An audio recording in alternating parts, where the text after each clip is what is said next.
Alright. Let's get Ace Attorney up. Oh, hold on. I want to turn on my desktop audio before I do that.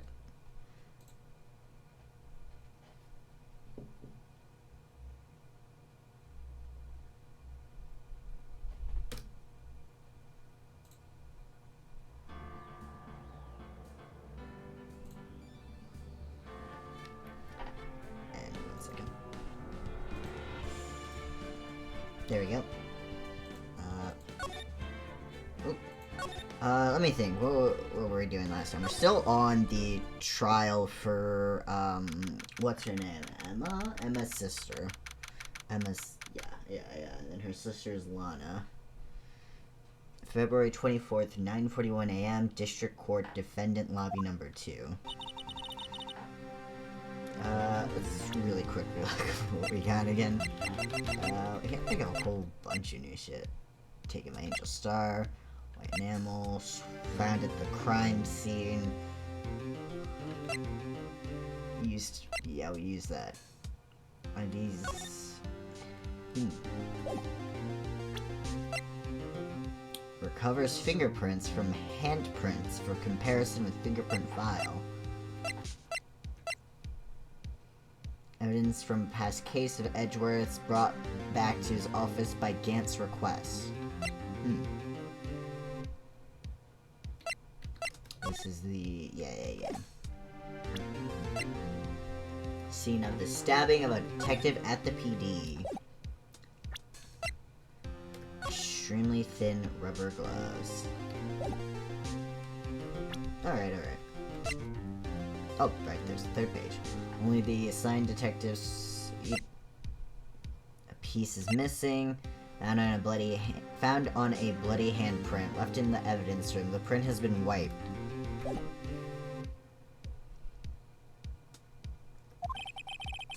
Oh, so what do you think, Mr. Wright? I think the prosecution is as confused as we are. After all, the victim was murdered in 2 different places at the same time. And a different suspect was arrested at each of the crime scenes. Lana! Good morning, Mr. Wright. I apologize for yesterday. I was indisposed. I hope they didn't hold you too long for questioning. We just finished, actually. I'm used to all-nighters, though. So, how'd it go? It's as Mr. Wright suspects. The police are clueless. I figured as much, so I struck a plea bargain. A plea bargain? What do you mean by that? We agreed that if I told them the truth behind this simultaneous murder, they wouldn't see capital punishment. That's what I mean, Emma.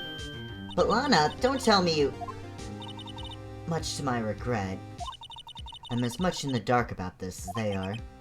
Miss Skye. We found trace evidence of a certain person in the police department's evidence room. It belonged to Officer Jake Marshall. What kind of trace evidence? Blood-stained fingerprints, to be exact. That's the trump card I have up my sleeve today. You do understand what this means, don't you? In order to defend my sister, you're going to accuse Mr. Marshall? We have to play the cards we're dealt. Isn't that right, Miss Skye? Do what you have to do, Mr. Wright. February 24th, 10 a.m., District Court, Courtroom Number 9. Oh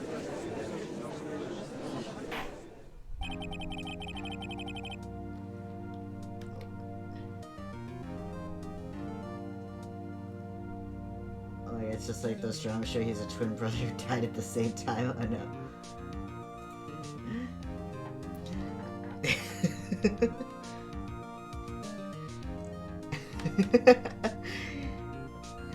You don't want Wendy Old back here?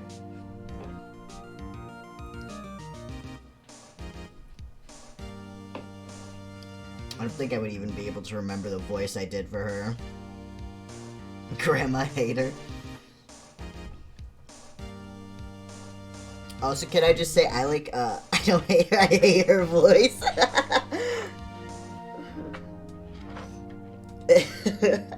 I was going to say, I actually, burnt my tongue earlier eating food, and it still hurts, goddamn. unrelated, but I made ramen. I want to talk about this real quick. I made ramen earlier today, and I definitely think I did a fail moment.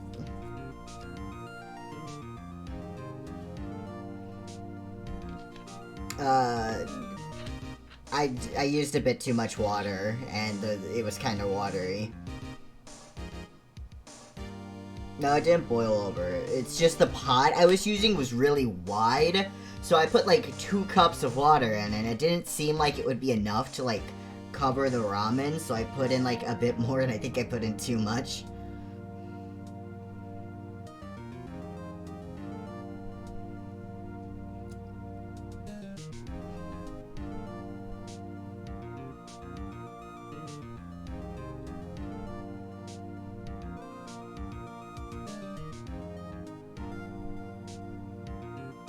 Aren't you supposed to do that? Yeah, you're supposed to have the liquid. It's the instant ramen.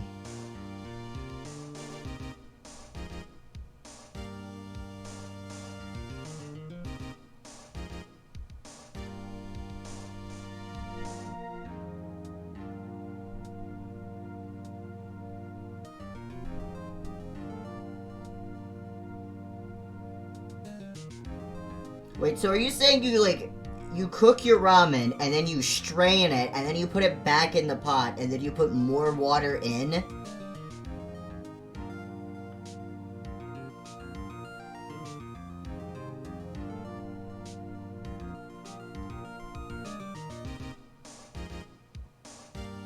The water used for cooking the noodles are nasty. What?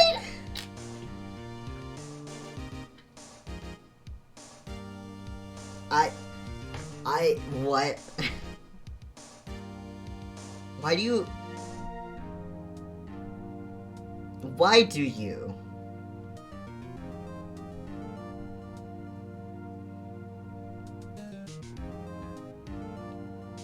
Yeah, it tastes... I mean, it tasted fine the last several times I've made ramen. There's only a problem this time because, one, I used too much water.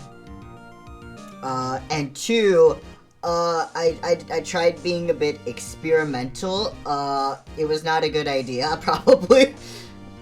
I have no expertise in food or cooking.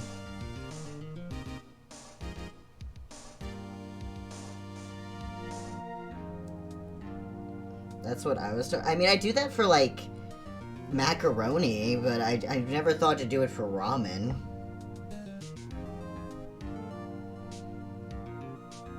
I tried putting in a bit of peanut butter. It was the, like, chicken one, the chicken ramen, so it was, like, chicken and peanut butter goes, like, peanuts.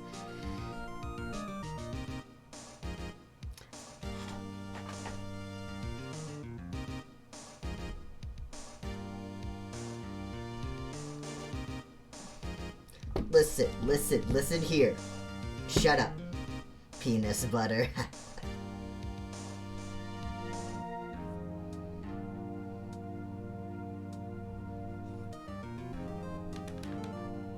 I mean, it's not that unheard of to use, like, peanut butter in ramen. It's really not that unheard of. I googled it first to make sure. It's just that every other...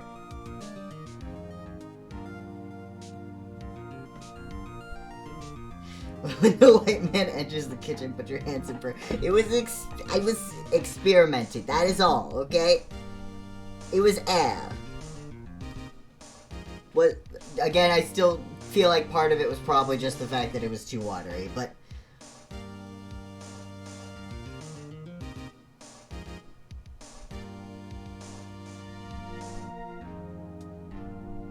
Yeah, anyways. I need to get back to the game now and stop talking about ramen. Okay, what was his voice? Why, bitch, you should put something else, not just peanut butter. We don't have anything else. It's not like we have soy sauce or anything in this house.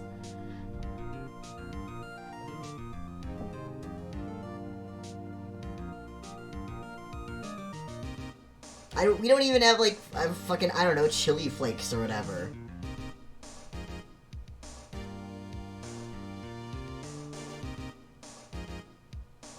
Suffer hearing this. Court is now in session for the trial of Miss Lana Skye. The defense is ready, Your Honor.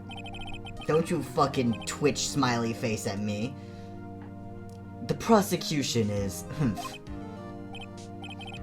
I'm afraid you'll have to clarify. It takes 30 minutes by car to reach the police department from the prosecutor's office. Yet the victim, Bruce Goodman, was slain at both places at the same time. But that's not physically possible, is it? What's more, I hear the victim from the evidence room just disappeared.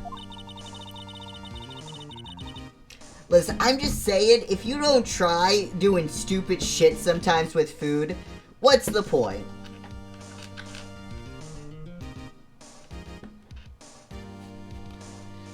Yes, and the body eventually reappeared in the trunk of Mr. Edgeworth's car. Wow, this is one messed up trial. One of my duties as prosecutor is to present impartial evidence. Today I will present evidence relating to the murder at the police department. In so doing, I believe the way in which we should proceed will reveal itself. And that's what sets Mr. Edgeworth apart. He sounds so on top of things. I guess that's how people know to cook their food. Yeah, if we didn't constantly try doing stupid shit, humanity would not have evolved this far. Especially in regards to food. Especially because I'm pretty sure there's like... I'm not entirely sure how true it is, but I've definitely heard that there's been like some research into suggesting that the fact that we cook our food helped with brain development. Peanuts go with chicken. Peanut does go with chicken. It is like that like on Watery Robin. It wasn't supposed to be watery.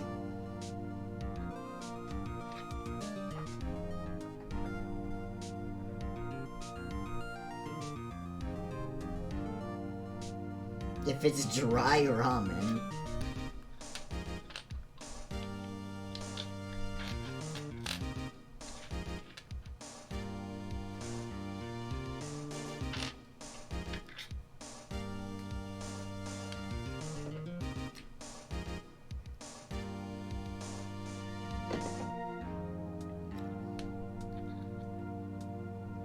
Like I said, it wasn't meant to be watery. I used too much on accident because the pot was fucking wide as shit. Even though he doesn't know what's going on himself. And that's supposed to be an admirable trait. Right, yeah! The pot was very wide. It was like... very wide. Okay. I put water in. I put more than 2 cups of water in because I was like, oh, that the amount of water I have in there is probably not gonna cover the noodles. And I was like, very wide like someone's ass. Why do you gotta say things like that?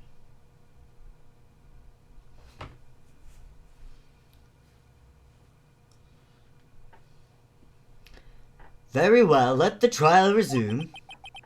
On the day of the crime, what exactly transpired at the police department? Mr. Edgeworth, you may call your first witness of this day to the stand.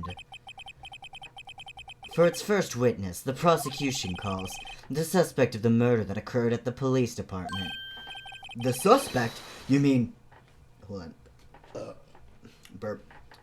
You mean the so-called murderer? Same question can be asked to you. Why do you cook watery ramen with peanut butter? What? I just said that it was accidentally...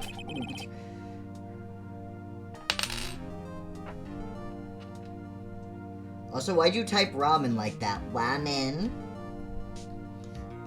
Some watery ramen?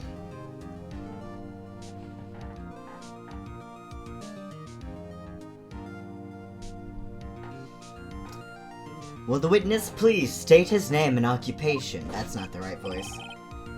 That's a typo, okay? Yes, sir. I'm Officer Mike Meekins, sir. My occupation is, that would be murderer, sir. Oh my god.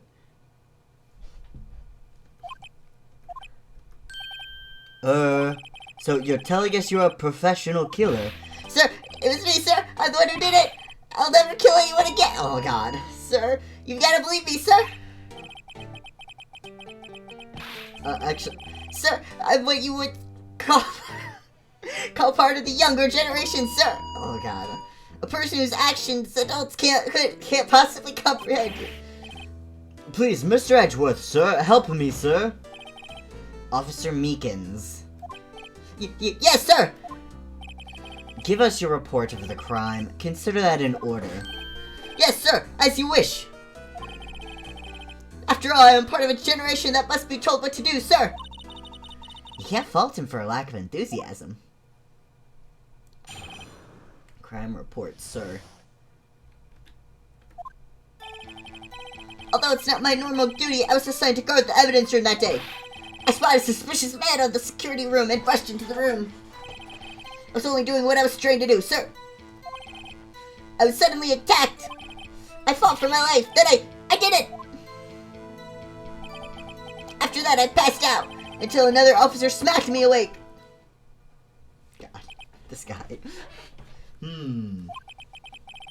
So the victim, Detective Goodman, attacked you. Do unto others before they do unto you. That's the Meekins family motto, sir. I see. Then you fainted and a colleague helped you regain consciousness. Yes, sir. He knocked me upside the head, sir. Very well. The defense may begin its cross-examination. Pain and suffering as I could only make a mid-sandwich right now. Oh shit, I didn't read that line.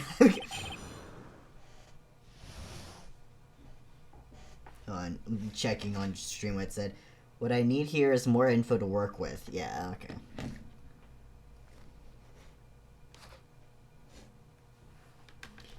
Okay. We gotta... Why were you assigned there? Mr. Meekins, you work in the General Affairs Department, do you not? Yes, sir. I am in charge of hiring new recruits, sir. Yikes. Now there's a scary thought.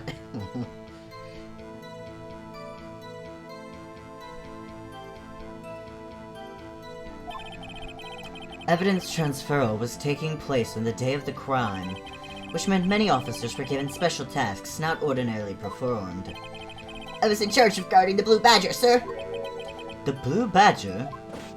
Yes, sir. The lovely police mascot created by the Chief of Detectives, sir. I was to ensure it wasn't broken during the transferal process. That was my sole mission for the day, sir. I cannot believe that's coming up. I see. Sounds like a very, important mission. After the award ceremony finished that day, there were so many people running around that I relocated the Blue Badger to the evidence room. Oh, so that's why you went to the evidence room. Tell us, what did you see when you got there?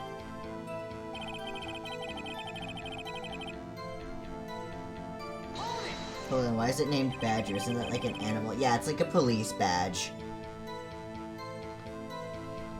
In order to enter the evidence room, you need an ID, am I correct? Precisely, sir. I have one right here around my neck. So then, your ID number should be listed on here, right?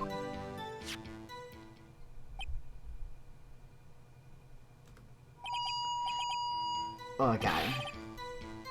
There it is! I found it! This is the one right here! Could you please read us the number?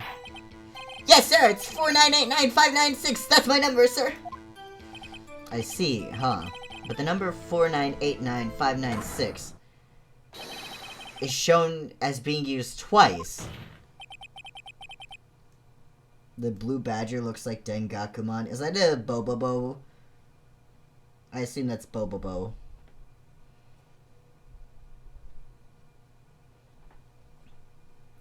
Please explain, witness. It's no real mystery, sir. The first time is when I relocated the Blue Badger to the evidence room, and the second time is when I went to go get him after everything settled down. I see, so it was during that second time when... Yes, sir, that was when I spotted the man on the security screen. Data added to ID card. Okay.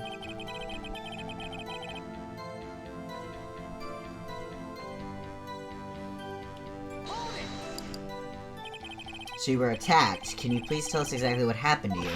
It was a knife, sir! A knife! Detective Goodman pulled a knife on you. What happened then? Well, with me charging in on him like that, he looked as surprised as I was. You aren't exactly the kind of person someone would want to run into. That's when I reacted, sir. I swung my arms like an octopus, struggling to detain him. That's how I got this gash on my hand. If you just kept your cool, your hand wouldn't be... When I saw the blood trickling down my arm, I panicked. I grabbed the man by his collar.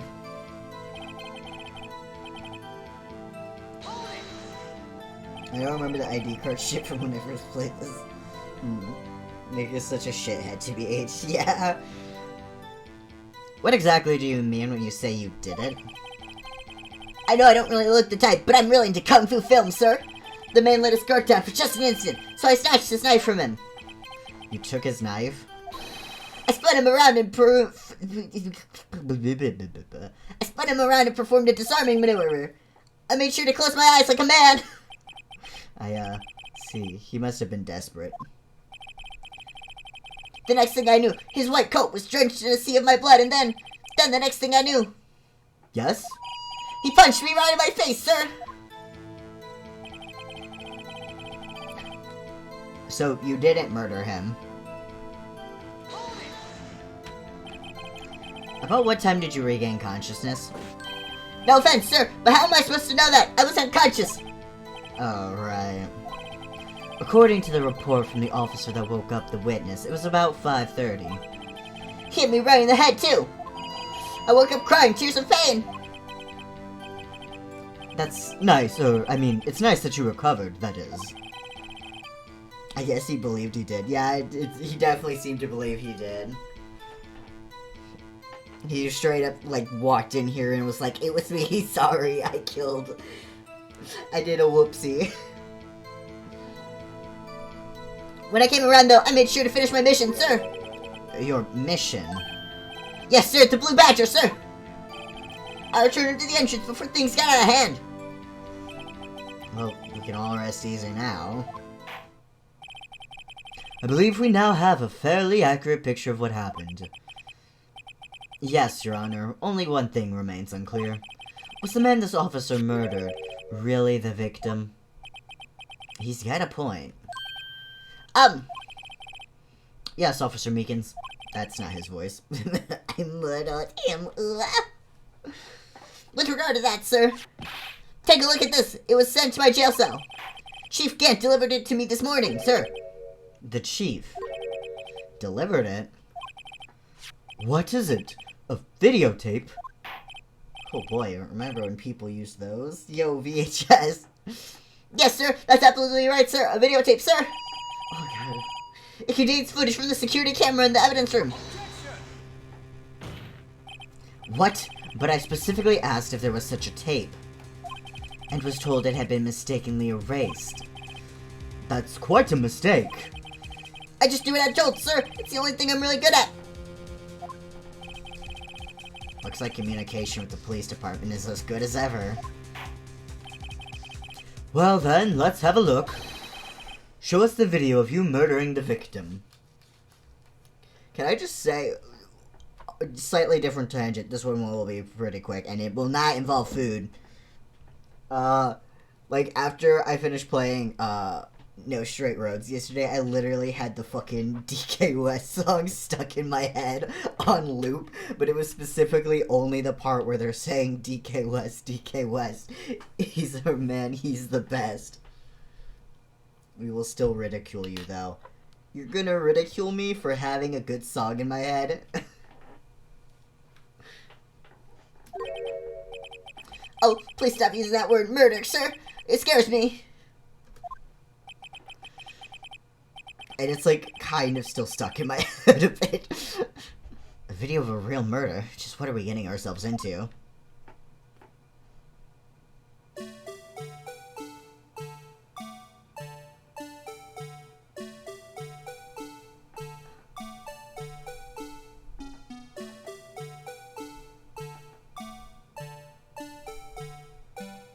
3D model? This one is unridiculable because I was like that too when I first heard of it.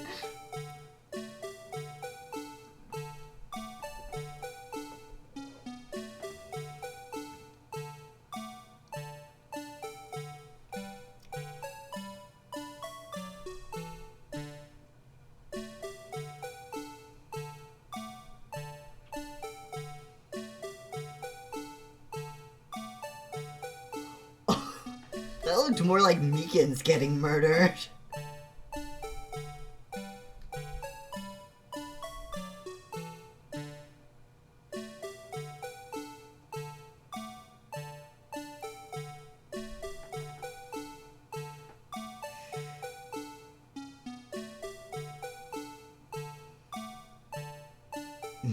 He straight up looks like he got murdered there.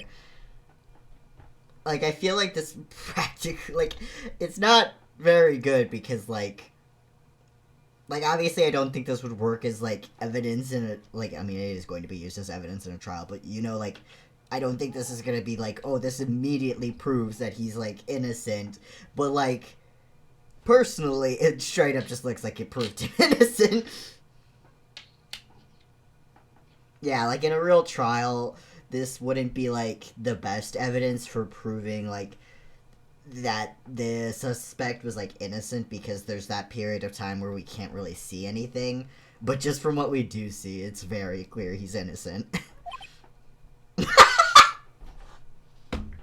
Anyways. Well, I believe we're all thinking the same thing. How can we deal with these unsettling feelings stirred within us?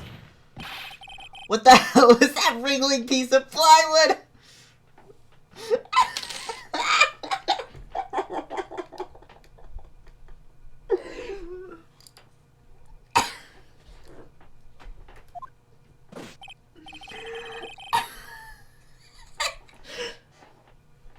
What a direct way of saying it. It would be super funny if he sweared, yeah. Sir, this is the pride and joy of the Criminal Affairs Department, sir.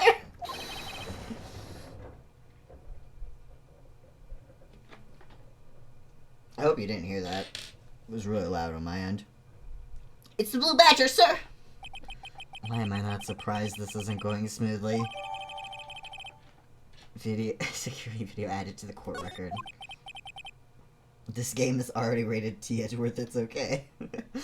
Yes, well, anyway, this tape seems to prove the witness did indeed encounter, someone in the evidence room, and some sort of, activity did take place. Your Honor, instead of relying on clearly incomplete footage, the witness's testimony will suffice. Is that alright with you, Officer Meekins? Yes, sir. As you wish, sir.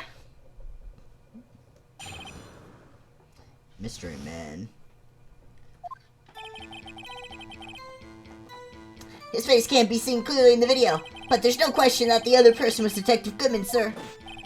He opened the locker, which required Detective Goodman's fingerprint to do. The locker he opened is unquestionably Detective Goodman's locker, sir. So it must be him. No one else could have unlocked it. What is this about a fingerprint? Each detective has been given a locker equipped with a fingerprint-activated lock. These locks ensure that each locker can only be opened by the detective it belongs to. Intriguing! That would mean the victim at the crime scene would have to be Detective Goodman. Very well, the defense may begin its cross-examination. I don't know where this cross-examination will lead, but everything begins with contradictions. That's where I have to start. If you stole his finger, you can still access the locker. Yeah, but as far as we know, he wasn't missing any fingers.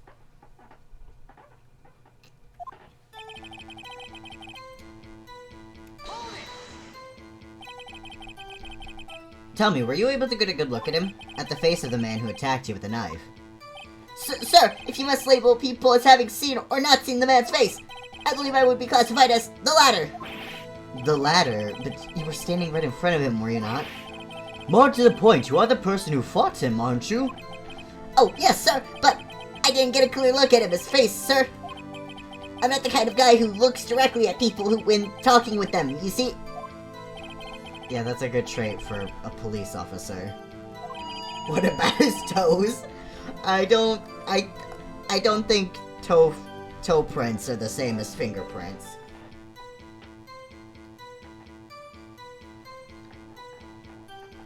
Still, I'm sure it was him. I bet my badge on it. I think you are going to lose your badge.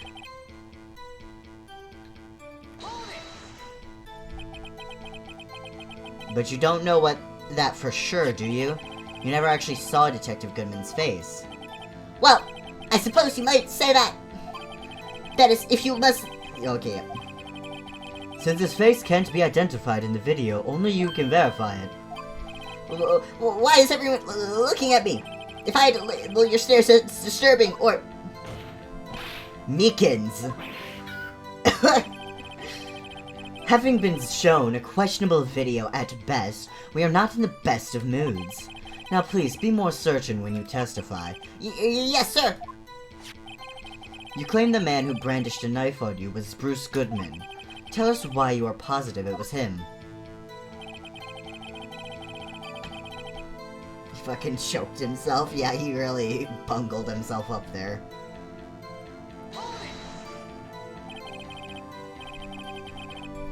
About these lockers, is there no other way to open them? No, sir. I myself tried all kinds of methods in the past. They only respond to registered fingerprints, sir. I wonder what kind of methods he's tried. If the man opened the locker's lock, which only responds to its registered fingerprints, then he must be the person the locker was assigned to. Exactly my point, sir, and this too.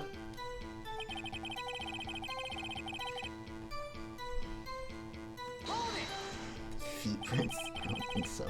How do you know that information? I've heard rumors, sir, from people in the know, sir. People in the know. The workers in the department cafeteria, sir. They keep me informed. They also listen to my romantic troubles, sir. For the record, the opened locker did indeed belong to Detective Goodman. I verified this information through a more reliable source. The lunch ladies, yeah. So the victim opened the locker with his own fingerprint.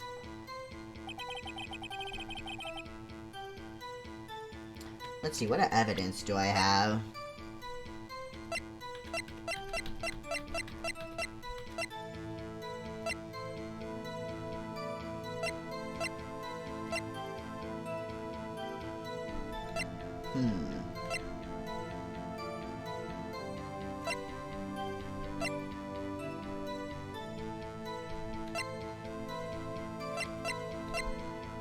I have a question. If I do oh yeah, cool, I just get to rewatch it.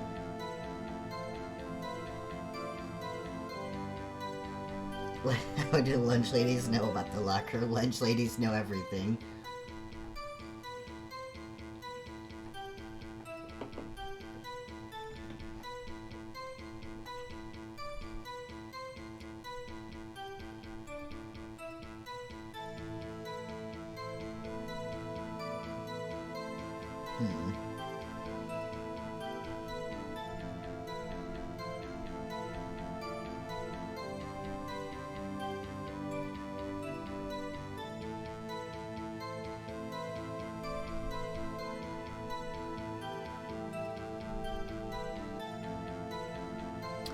Yep.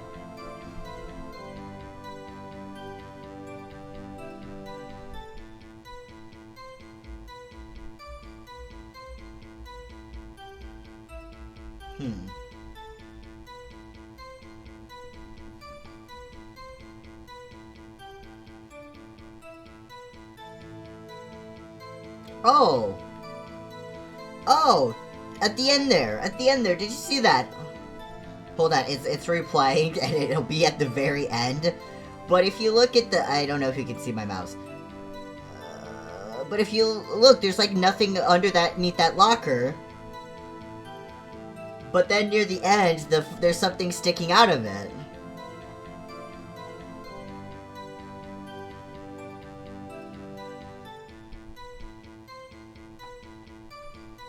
See, still nothing sticking out of it.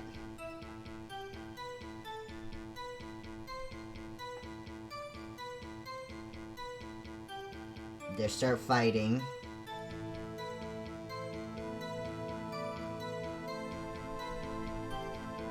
Still nothing. Unless you realize which way he can open the locker without being the actual victim. And then it goes over, and... There, see? There's something sticking out of it.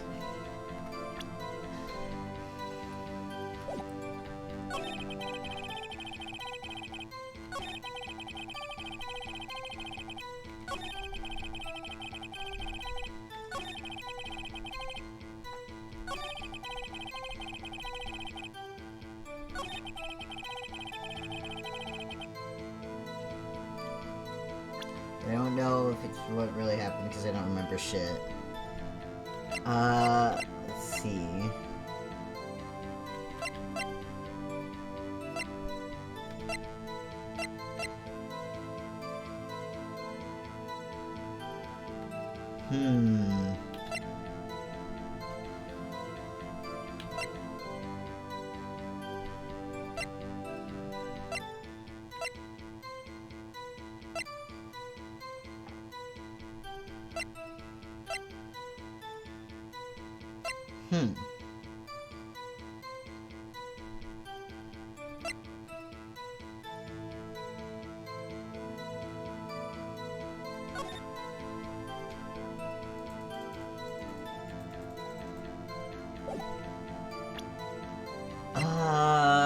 Let's see, what is it?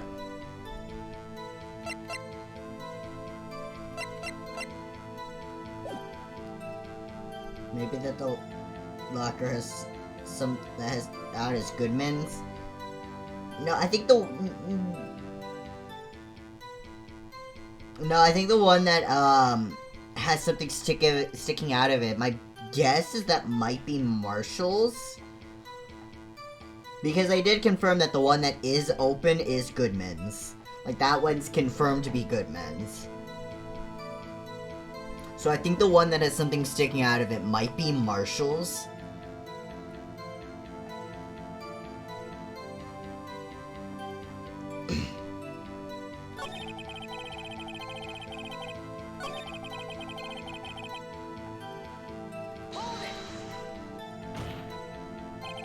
However, the most important detail is not shown in this video, the man's face. Sir, if I may say something, sir. Please do. After all, you are the one being examined. I don't understand why the man's face is so important in this case, sir. I mean, it was his hand that opened the fingerprint lock. And it was his hand that tried to thrust his knife into my body, sir.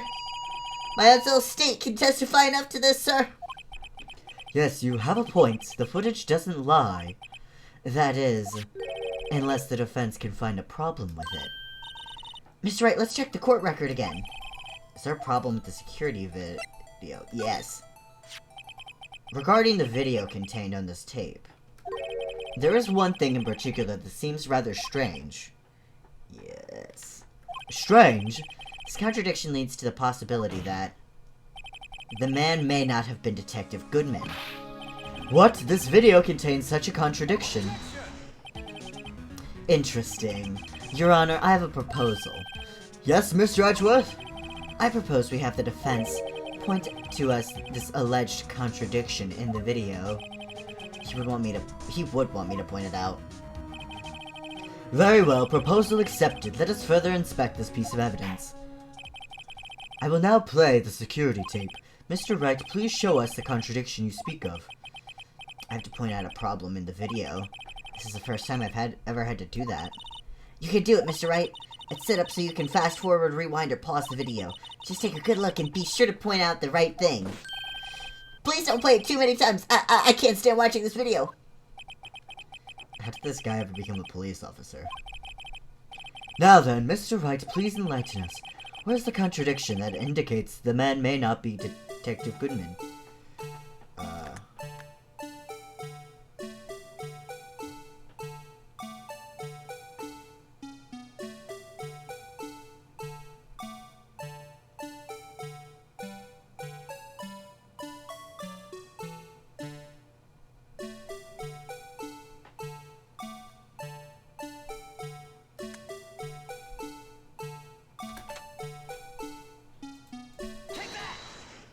There we go.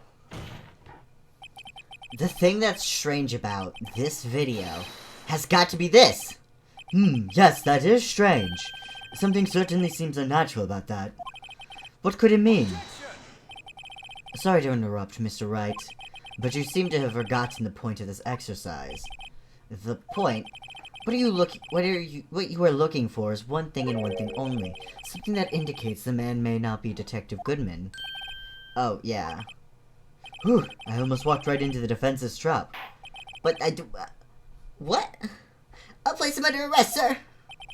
Rats, I need to slow down and tackle these things one piece at a time. Now what do I do? What?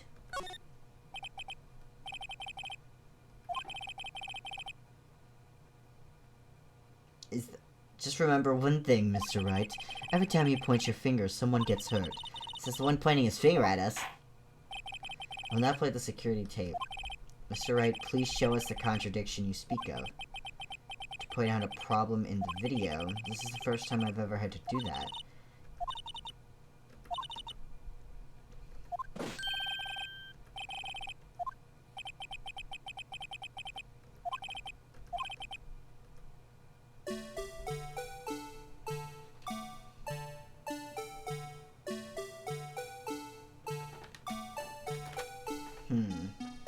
Oh, the music keeps going, thanks.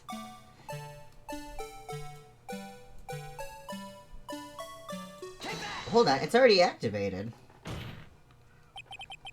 The thing that's strange about this video has got to be this. Officer Meekins! Sir, do you mean me, sir? As I understand it, the locker apparatus works like this. Why is the music playing?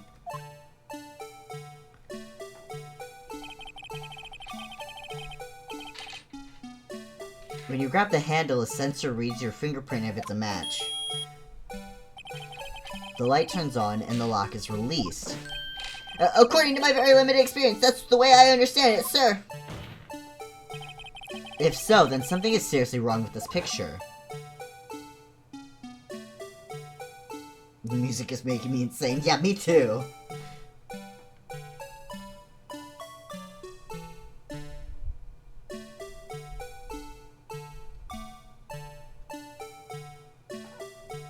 So the locker was already unlocked. He didn't... The victim reaches for the handle to open the locker. Let's rewind to a little earlier.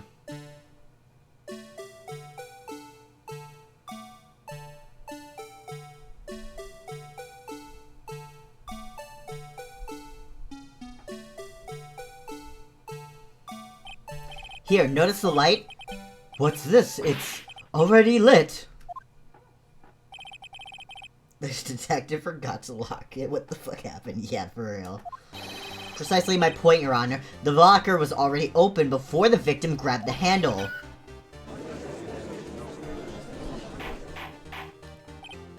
Order, order! What's the meaning of this? It's very simple, Your Honor.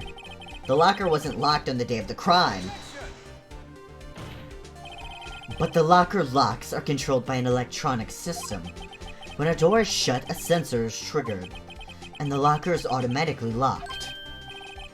Oh, I know, it must have broken down. Of course, I'm not an expert in this. That's not likely, Your Honor. The sensor would detect and report any malfunction. Unless it was the security guard who's doing it.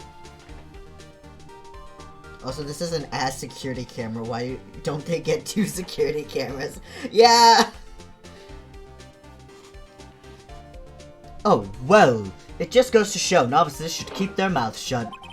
So then, Mr. Wright, do you have an explanation? Me, Your Honor. Yes, why wasn't the locker locked? Me, Your Honor? Yes, well, you see, this isn't exactly my field. What do you think, Miss Scientific Investigator? Huh? Oh, maybe something like jam the system sensor? Something jammed the sensor? Say, there's something else that seems out of place in this video. Yeah, I thought so too. There's gotta be another clue somewhere in this footage. Now this, please, very well, let's inspect the video once more. The locker wasn't locked. Mr. Wright, please point out the cause for this. Oh.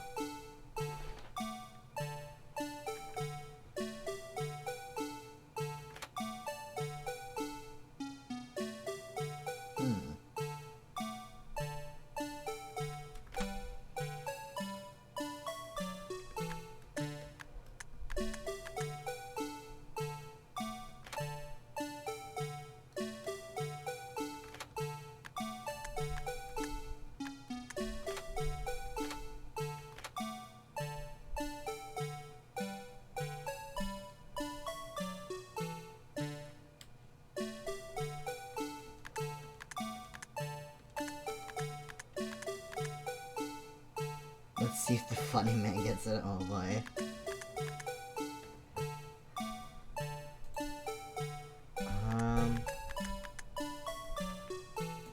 Is it the glove?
Also, the thing I thought of earlier was maybe they took a glove from the detector and turned it inside out to use the fingerprint that would be inside, but that's not it, lol.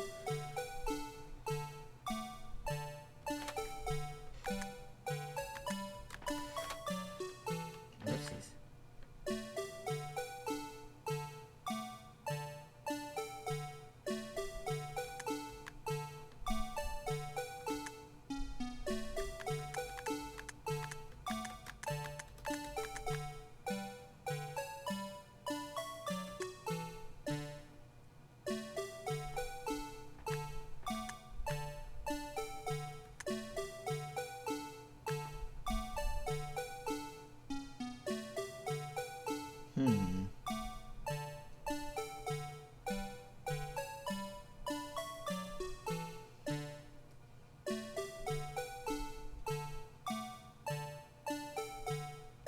Is this where I point out the thing, maybe? The sense on the outside.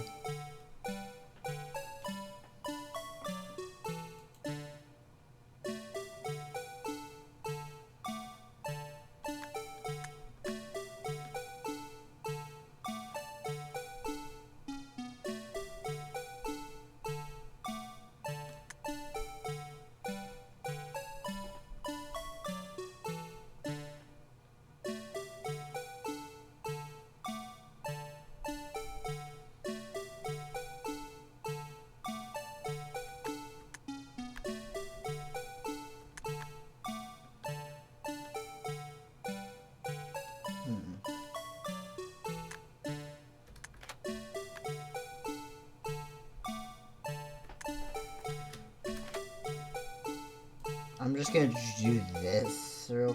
No, no.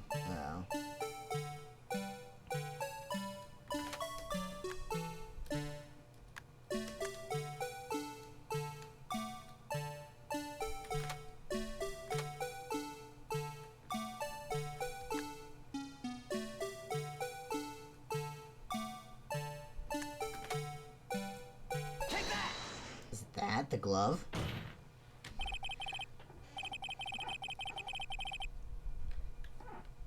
Please watch closely. This is a continuation of the part I showed you earlier.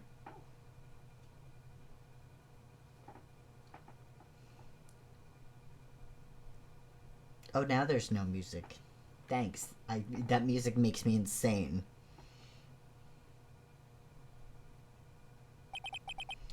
What's this? Something white fell out of the locker. But sir, it's been my experience that things fall out when doors are open. I often fall out and roll great distances when I open my... We can't be sure that item was completely inside the locker to begin with. What do you mean? The sensor triggers the lock when the door is shut. What if something was inserted, say, between the sensor and the door? Inserted?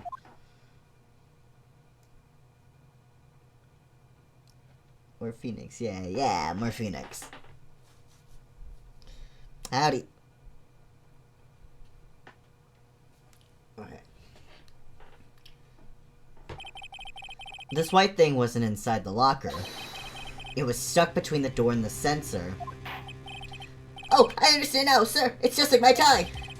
2 out of the 3 times it gets stuck in the door when I get out of my patrol vehicle, sir. Instead of the door closing, my tie chokes me. But the object would have to be extremely thin to fit in the door. Not only that, but it would also have to block electrical currents. It would need to be an insulator. Yes, an insulator, but at the crime scene, there just might have been something that fits the description. But, so, sir, by insulator, you don't mean... 2 out of 3, but the tie is inside his jacket, yeah. I think I finally got this figured out. Very well, will the defense please present the relevant evidence? What was this insulator that was stuck in the locker door? It was very obviously a glove.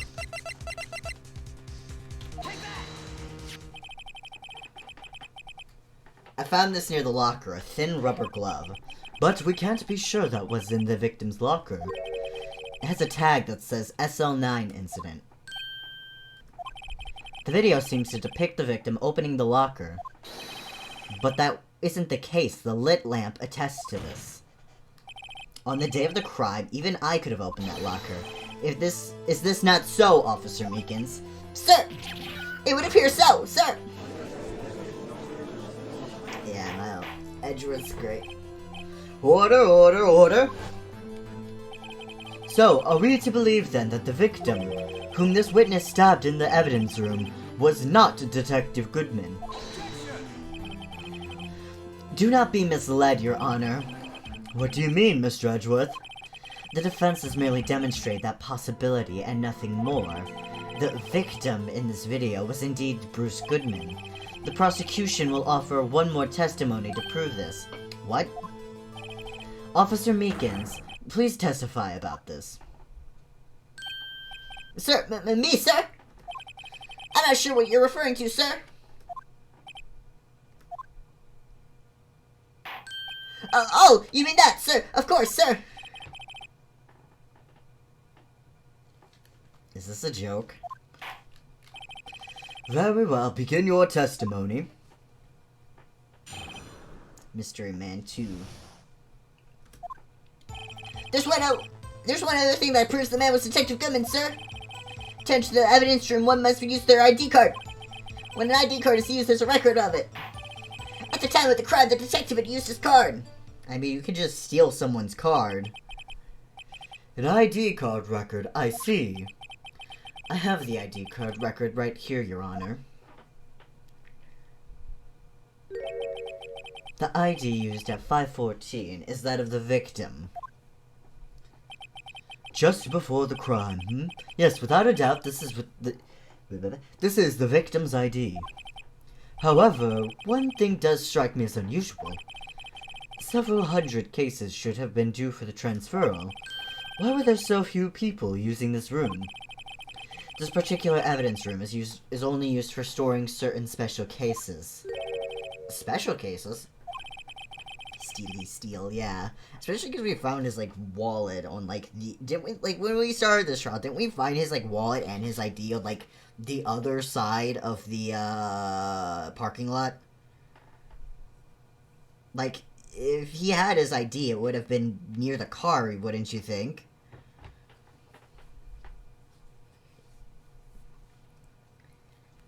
Extremely violent cases involving police staff. Just hearing that makes my hair stand on end.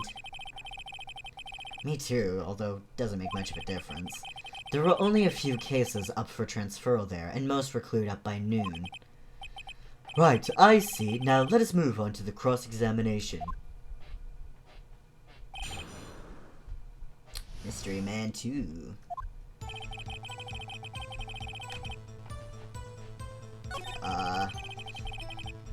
One must use their ID card.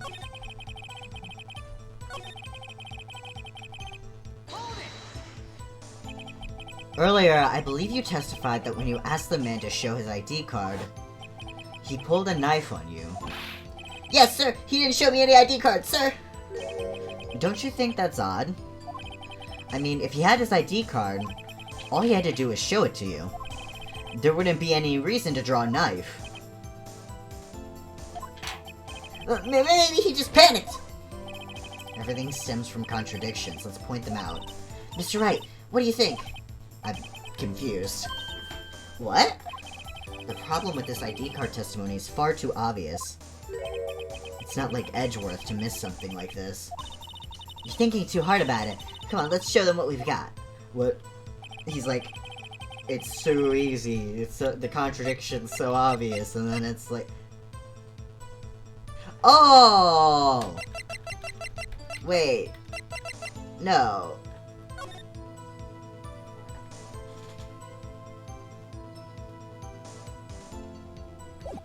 nope, nope. I thought I had it for a second, then I was like, no, I do not. Hiya! Welcome to the stream. Let's see. What is the contradiction here?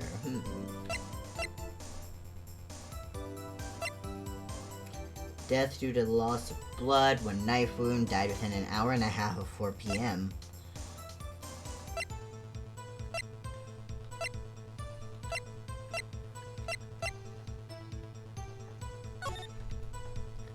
The contradiction with the ID. Half-written document dated 2/21 can only be submitted to the chief of police.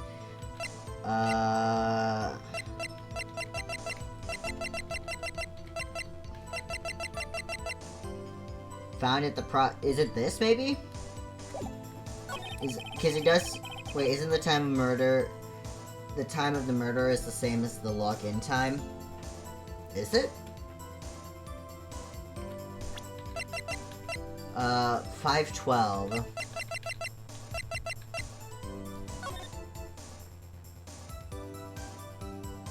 $5:14 is when he logged in.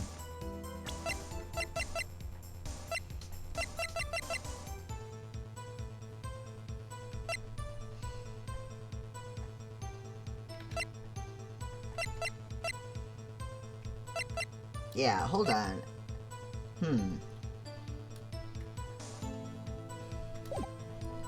And he was found at like 5:17? At the time of the crime, the detective had used his card.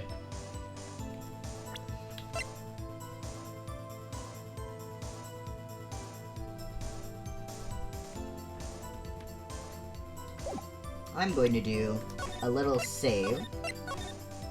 And I'm gonna try using the ID here, because it does mention in the ID's description that it was found at the prosecutor's office crime scene.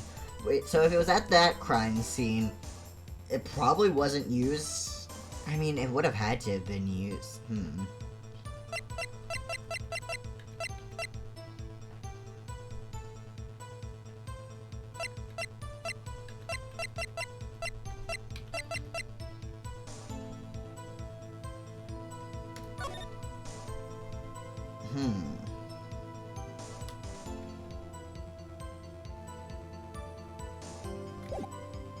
What is it? So I'm thinking either that. I guess if we could just start trying things. I did just save. I think I'm gonna try this, maybe? Yeah, it's what I thought. The music would have gone out. It's clearly faulty. Nothing faulty. Yep, that's penalized.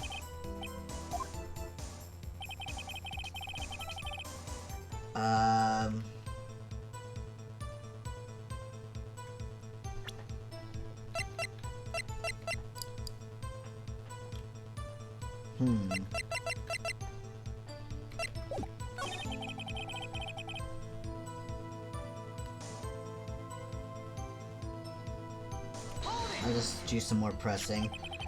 Let it be noted that this is the record the witness referred to. Let me see. Yes, that would be it. Detective Goodman. What's the matter? According to this, Mr. Edgeworth, your name is on here. Fucking bow. So it is, Your Honor. At the prosecutor again. Hey, maybe he's behind all this. Being a prosecutor, he could hide the evidence. Wait, no, never mind. He could have parked and then used his ID to come in and come back to the parking lot. I thought his death time is 4 p.m. His death time was after 5:12. His time of death, I believe, was between 5:12 and 5:17, if I remember correctly. Because Edgeworth checked into the parking lot at 5:12.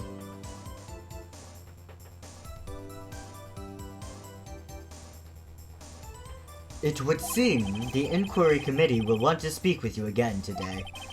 I have nothing to be ashamed of regarding my actions or their consequences. For now, let us continue with the cross-examination. Poor Mr. Edgeworth. It must be so difficult for him.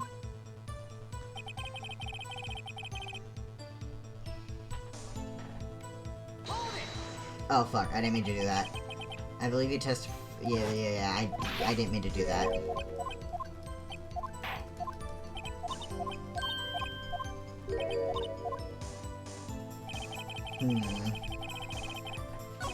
To enter the evidence room, one must use their ID card. But it doesn't necessarily have to be their own.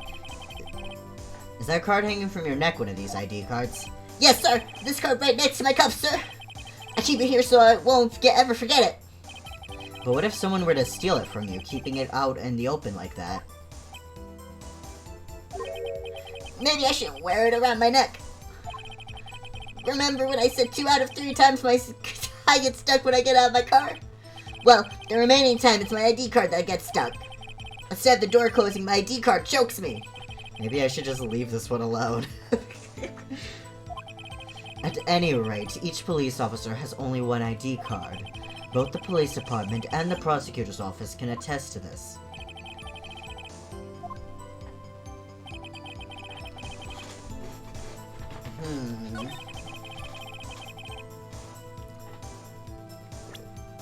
Is it the ID card itself? Yep, it is, okay. I should have gone with that first. It was my first thought. I should have gone with it. Wait one moment, Officer Meekins. I'm no good at reading, sir. I have the victim's ID card right here. I found it at the crime scene. That makes sense. When I say crime scene, I'm not referring to the evidence room at the police department. I mean the other crime scene. The underground parking lot at the prosecutor's office.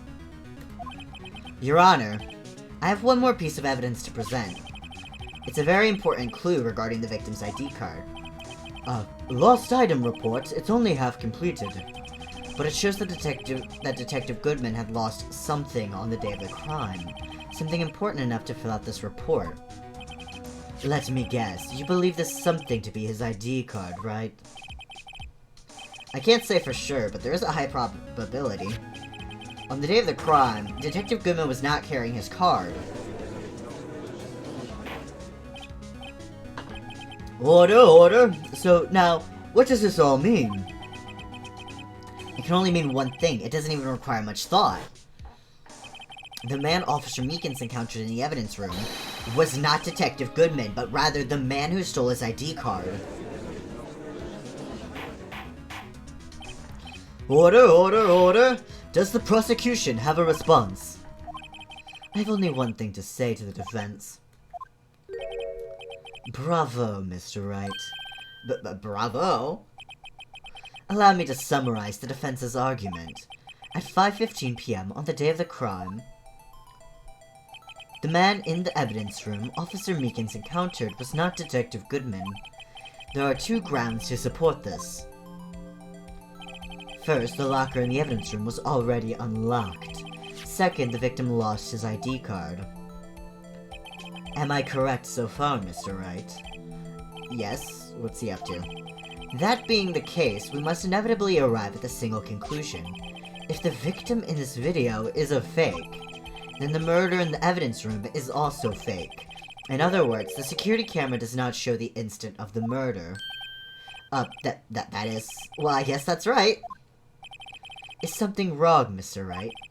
Only moments ago you seemed content to be pointing your finger around. This isn't going to end well. Fucking finger waggle. Well, it seems you finally realized.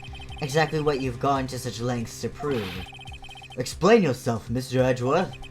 The defense has already done the explaining for me. The victim in this video is a fake, which means a murder did not take place at the police department at 5:15 on the day of the crime. So the real crime could only take place at one location, the underground parking lot, at the prosecutor's office, the murderer being Miss Lana Skye, the defendant. The evidence is compelling. A trustworthy witness observed the moment the defendant used the murder weapon. She's not trustworthy. She is not trustworthy. I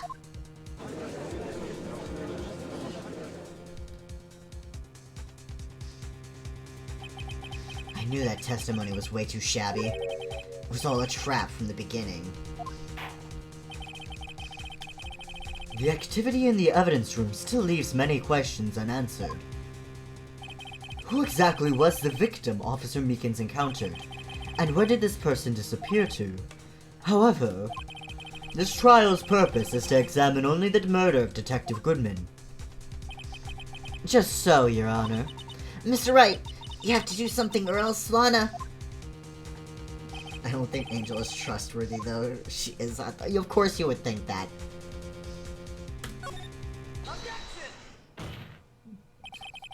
One moment, Your Honor. What now, Mr. Wright? Don't tell me you're objecting to what you've just proven. Of course not. But I almost walked right into the prosecution's trap. What are you talking about? This cross-examination has proven one thing and one thing only.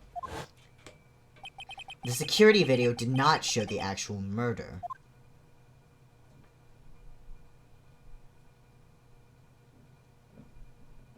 Yes, it did not.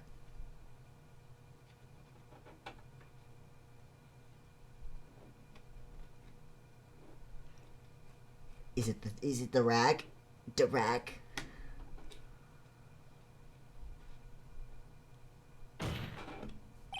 However, it cannot be said that it is unrelated to the murder in the parking lot. Specifically, large amounts of blood traces were found in the evidence room. The defense demands further examination of the truth of the matter. Mr. Edgeworth. Yes, Your Honor. If this court were to examine this further, other witnesses will be necessary. Is the prosecution prepared? I'm sorry, Your Honor. The prosecution considered the incident at the police department to be unrelated. We have not prepared any other witnesses for this incident. This just might be my chance. Time to call a certain Texas Ranger to the stand. Mr. Wright, do you mean... Your Honor, the defense would like to request a specific witness. Oh, whom do you have in mind? Someone we have reason to believe knows the truth. The truth behind the activities that took place in the evidence room. The prosecution requests to hear this person's name before deciding whether or not to comply. Yo, the best line in the game coming soon, oh? Very well then, Mr. Wright. This person whom you would have testify. What is his or her name? Officer Jake Marshall. Why him?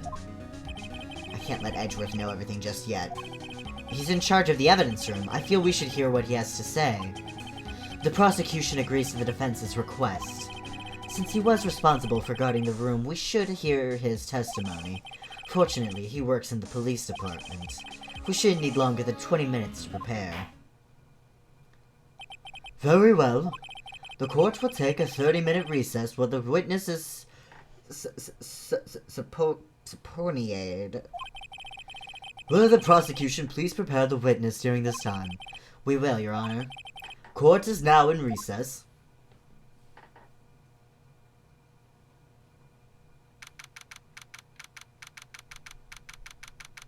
Subpoena. February 24th, 11:32 a.m. District Court, Defendant Lobby Number 2. There's no stopping you, is there, Mr. Wright? Huh? What do you mean? You called for Jake Marshall. It seems you figured everything out. I haven't figured anything out. Lana, you're the one who knows everything. Emma. You always know everything. Why don't you just tell us? Mr. Wright is trying his hardest to protect you. I don't recall ever asking for his protection. How can you be so cold? Don't you trust us? Don't you trust me?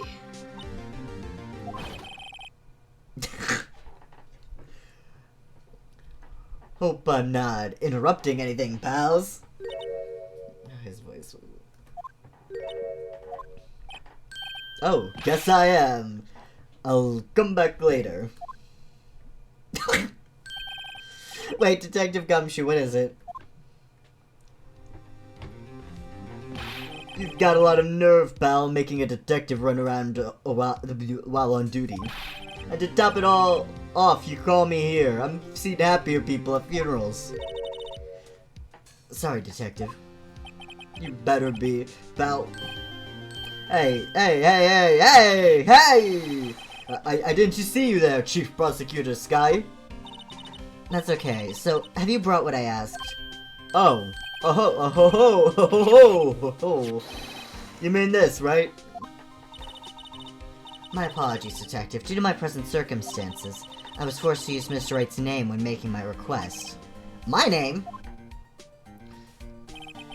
Never in a million years would I have thought it was you who asked me. Could I bother you to bring me the SL9 incident files? I'll need them by noon. Talk about crazy. The SL9 incident? But Lana, that's... I thought Mr. Wright might need them, so I had them brought here. Here, you might do well to read them. I can't believe you, the chief prosecutor, were a witness in that case. Miss Sky was a witness? Files for the Joe Dark killing solved 2 years ago. Take it from me, you don't want anything to do with serial murders. Oh, what, now that I've brought you your stuff, you're just gonna ignore me? Emma, but why? Why is your name in here? What? My name is in there? I don't know, unless... No, it couldn't be. Lana! This SL9 incident, is that... That's the classification number the police filed it under. 2 years ago, the rest of the world knew it as... the Joe Dark killings. The Joe Dark? No, Lana! That's over with, no! Emma, wait, she ran away. You know what? I just remembered. I gotta be somewhere. Sorry, pal, but I'm out of here. Jake Marshall, Angel Star, Damon Gant, Miles Edgeworth. Not to mention Lana and Emma. Everyone involved in this case is connected to those killings 2 years ago. This can't be just a coincidence. Knowing you just might be able to figure it out. Time to get back to the trial, Mr. Wright. Best of luck. I'd better take a good look at this file. To be continued.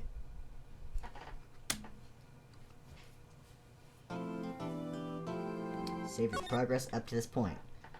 Yes.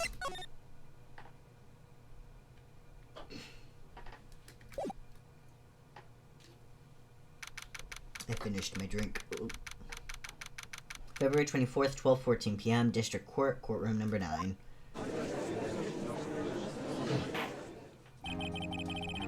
The court will now reconvene for the trial of Miss Lana Sky.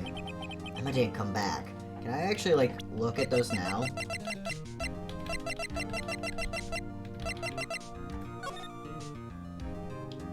Perpetrator Joe Dark, crime, serial murder, sentence, death. Victims: Edward Jones, Jason Knight, Edith Kirby, Rachel Mosh, Jeb Bates, Neil Marshall, Head Prosecutor Miles Edgeworth, Witnesses Lana Sky, Emma Sky. Investigation Task Force, Executive Investigators Damon Gant, Lana Sky, Head Investigator Bruce Goodman, Investigators Jake Marshall, Angel Star. Emma didn't come back. Allow me to call the next witness to the stand. The officer in charge of guarding the evidence room on the day of the crime. Oh no. Country accent. Witness, please state your name and occupation. Me, partner? Oh, I'm just a man, same as you, wandering the trails of civilization. Oh god. Yeehaw. Occasionally helping the elderly cross intersections when needed. Yes, we get it. Oh, I know you're a patrolman. Then they are all involved in the SL9 incident, yeah. As for my name, if you listen hard enough, you can hear the howling wind calling it out. To be exact, it's Jake Marshall, Your Honor. Howling wind? I've never heard Edwards described that way before. Now, Mr. Marshall, let me ask you something. You were in charge of guarding the evidence room on the day of the crime took place. Is this correct? According to the papers, partner. What do you mean? Oh, oops. What do you mean? A desperado's soul is as boundless as the desert sands. No paper can sum it up. Maybe it's best we get on with this quickly. Please share with us your testimony of the day of the crime. In plain old English. Day of the crime. Oh boy. My job was to keep a wary eye on that bone orchard. They said I was supposed to make rounds 3 times a day, but that ain't my style. Besides, the room's protected by 2 security systems anyways. If I remember right, I was at a street-side saloon at the time it went down. I'm just an innocent traveling man, so if you're out of ammo, it's time I hit the trail. RP Cowboy, yeah. I can't say I particularly care for your attitude. I can't say I care for your beer, but you don't see me complaining. Wait a minute. What do you mean by 2 security systems? I mean the security cameras and the ID card reader. I reckon even a cowpoke like you knows about those. Yes, well, what about the fingerprint-activated locks on the evidence lockers? Fingerprint-activated locks? What kind of newfangled doohickeys are those? He's not being very helpful. He's not that good with machines, or with following orders. Everyone's got their weakness now, don't they, Mr. Prosecutor? This one seems like trouble. Okay, Mr. Wright, he's all yours. Oh boy. Day of the crime. Hold on. I want to take a quick little BRB. I'm just gonna leave it on this screen for a second. I'm just gonna take a quick BRB and grab a drink. Because all this reading is definitely hitting my throat. Gonna get some water.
That's good water.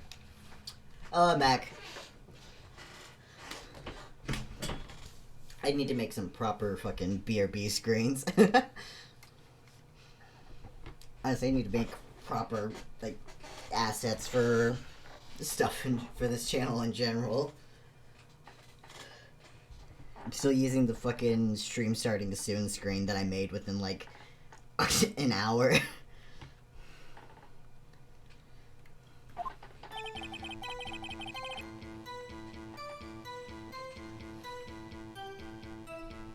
So that's talking about the, Evans locker. Yeah. Says the room's protected by 2 security systems anyway.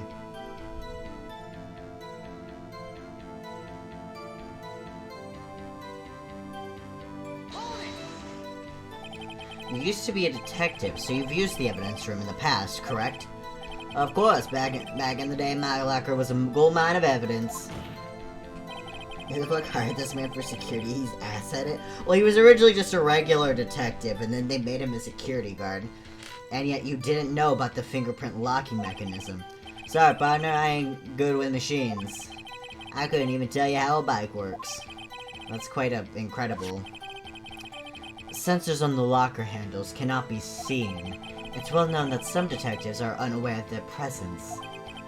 Now that he mentions it, Detective Gumshoe said something like that too. At any rate, it doesn't seem that this is relevant to the crime. Can you tell us what you were doing when the crime took place?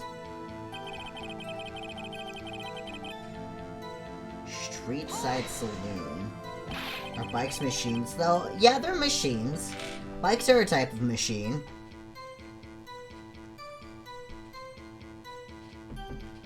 It's not like an electronic machine, but it is a machine.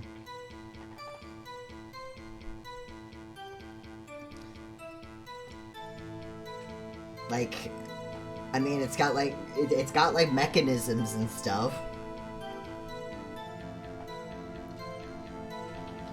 What were you doing in a place like that? I was eating spaghetti. Not even Angel's steak lunches can beat that parlor's vongola sepia pasta. Do you mean to tell us you abandoned your police duties to eat some noodles? Not all desperados eat tacos, partner. That's not what I meant. I hope that this has at least taught you a lesson. That's strange. This is usually where Edgeworth says, "Did you not want a raise this year?" I was eating spaghetti.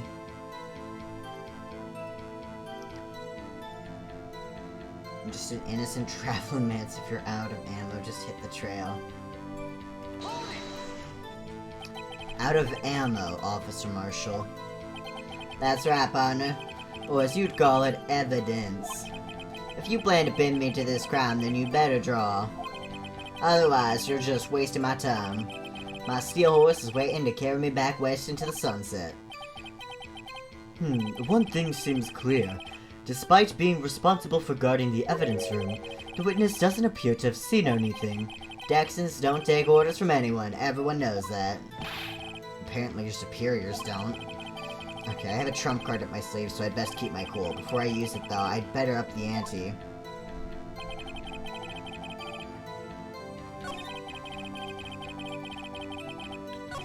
Besides, the room's protected by 2 security systems anyway. Remember, I was in a street at the time it went down. Hi, yeah, that's not...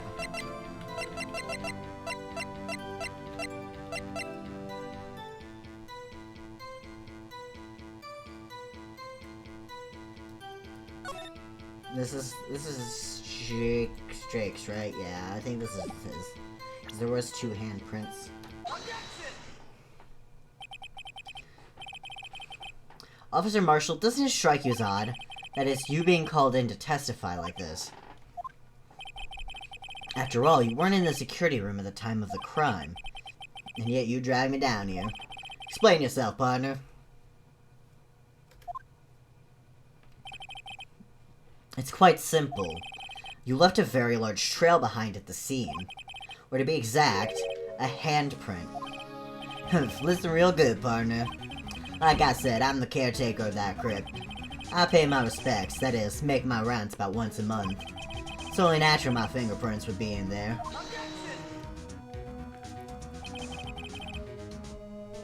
I only wish it were, officer. But you see, your fingerprints were covered in blood.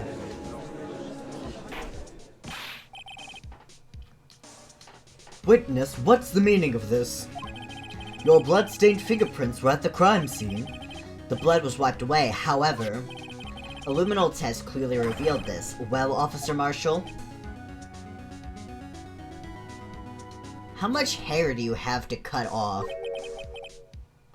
Seems to me, there ain't a person in this room with a head on his shoulders.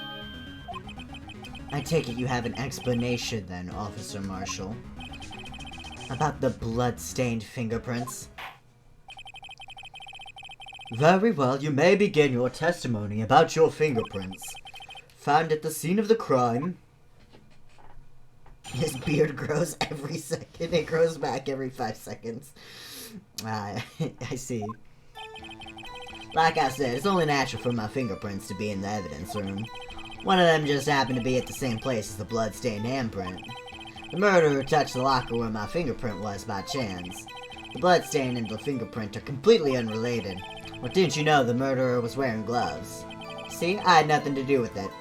Why'd you know the murderer was wearing gloves? Oh, because he still thinks the... Yeah, hold on.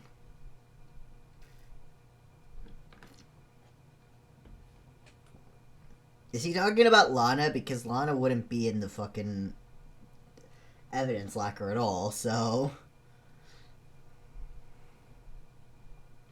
The witness's explanation appears valid, although there's room for doubt. Life wouldn't be fun without any doubt, partner. The defense may now cross-examine the witness. This guy's hiding something, I can feel it. Now's my chance to prove it.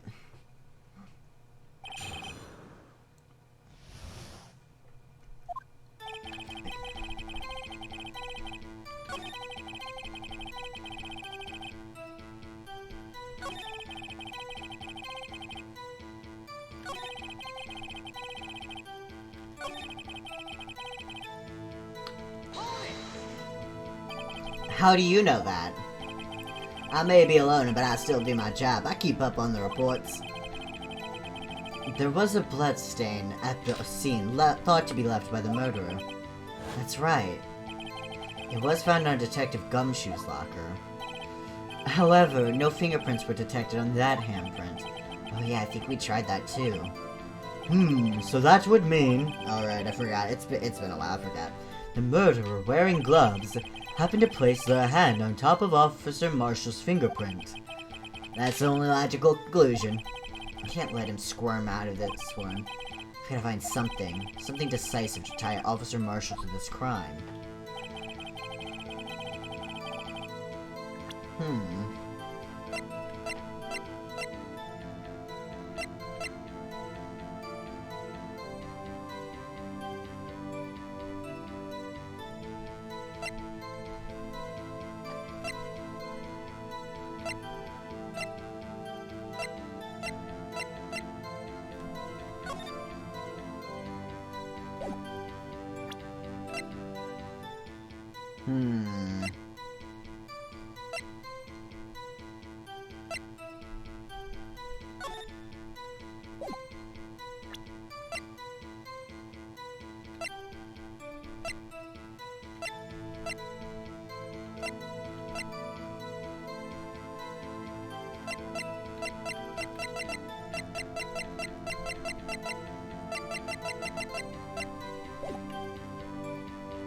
Maybe if I do some more pressing, I'll figure it out. That's because how did you put it, pay your respects once a month? Yeah, that's right. That and one more thing. That locker happens to be mine. What do you mean? Oh, thanks. You just made this easier for me. I mean what I said. That's the locker I used when I was a detective. The locker I still use. All that's in there now, though, is a heap of broken dreams. I see. It'd be strange if my prints weren't all over that locker. Apparently his fingerprint data was never removed from that locker's programming. He must have been using the fingerprint lock all this time without ever knowing it. Marshall's fingerprints updated. Are you starting to get the picture, partner? The picture? This seal of blood, in the desert, it's just food for the buzzards. There's only one reality, and that's this. Security tape. So long as my trail isn't in there, you can't say otherwise. Yes, I can. This isn't getting us anywhere, Mr. Wright. Please consider carefully where you're going with this cross-examination. Yes, Your Honor. Now then, continue your testimony, Officer Marshall.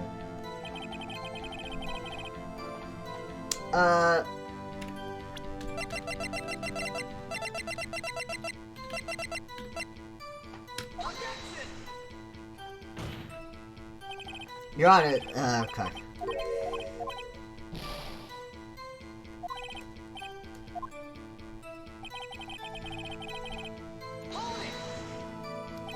What do you mean by that? You want to tie me to this crime, right? Isn't that right, partner? If so, that video is the only direct evidence you have.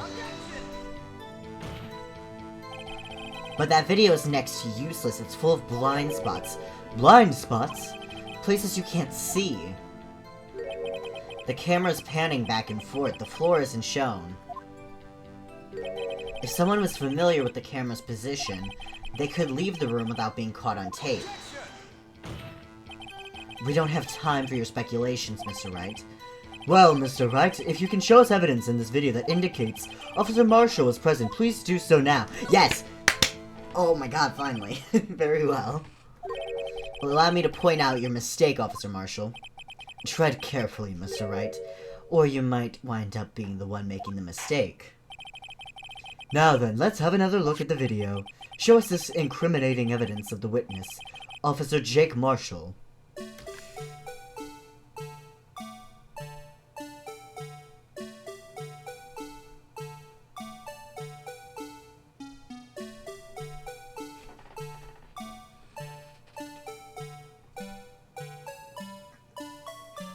Just gotta wait for it to fucking...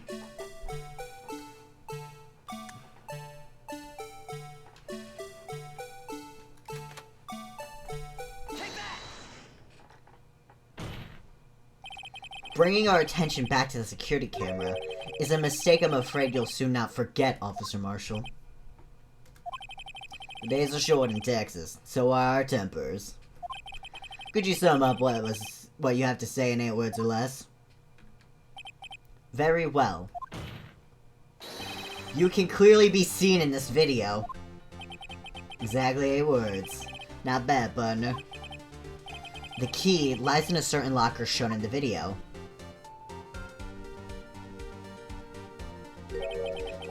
That locker with the white cloth sticking out, that was the witnesses, I believe. Now then, let's rewind the video a bit.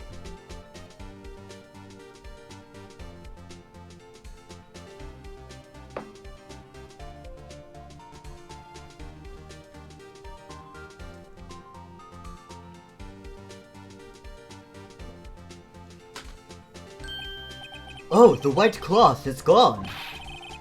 What's the meaning of this, Officer Marshall? When the crime took place, the white cloth wasn't there. Then it suddenly appeared. There's only one explanation. Officer Marshall, you were in the evidence room at the time of the crime. What's more, you opened your locker when the camera was turned away. Marshall kinda sus. I mean, that's what we're trying to prove here. Hold your horses. Sorry, partner, but you got the wrong man. So what if my locker was open? That doesn't mean I'm the one who opened it. The murderer needed to hide something, so he opened the locker and stuck it in. It's not my fault he happened to choose mine. Why's everyone staring at me like I'm a wanted man? This guy isn't just playing dumb. He really doesn't know. I hate to raid on your parade, but you're the only person who can open that particular locker. Oh yeah, I call you a bluff. You say I opened that locker, now prove it.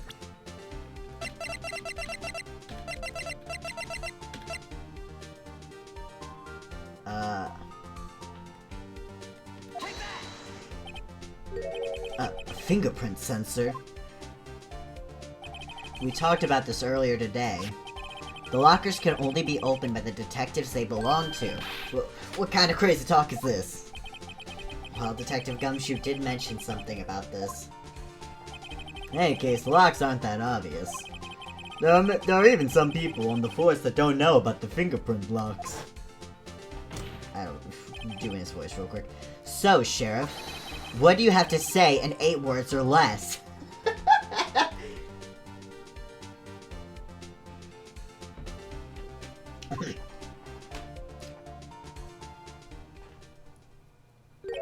Just biting some jerky.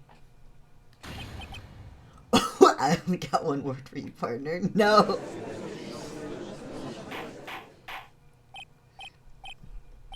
Order, order, order! Witness, explain yourself. This is a joke, it's the worst I've ever heard. I assure you this is no joke, Officer Marshall. Now then, please tell us what you were doing in the evidence room at the time of the crime.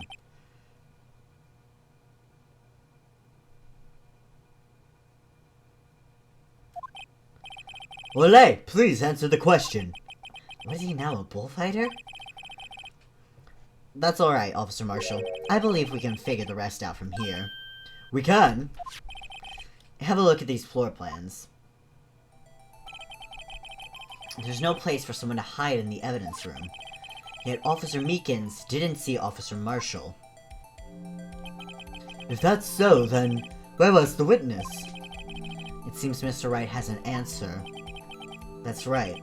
The only possible conclusion. He's eating a turkey leg. I'm pretty sure that's jerky. I'm pretty sure he's eating jerky.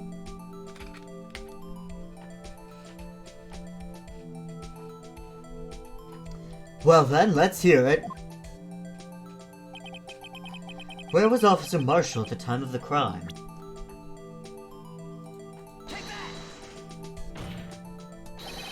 Officer Marshall was standing right here. So Officer Meekins didn't notice him standing there. That's almost as credible as Meekins' warp theory. What, did I point at the wrong one?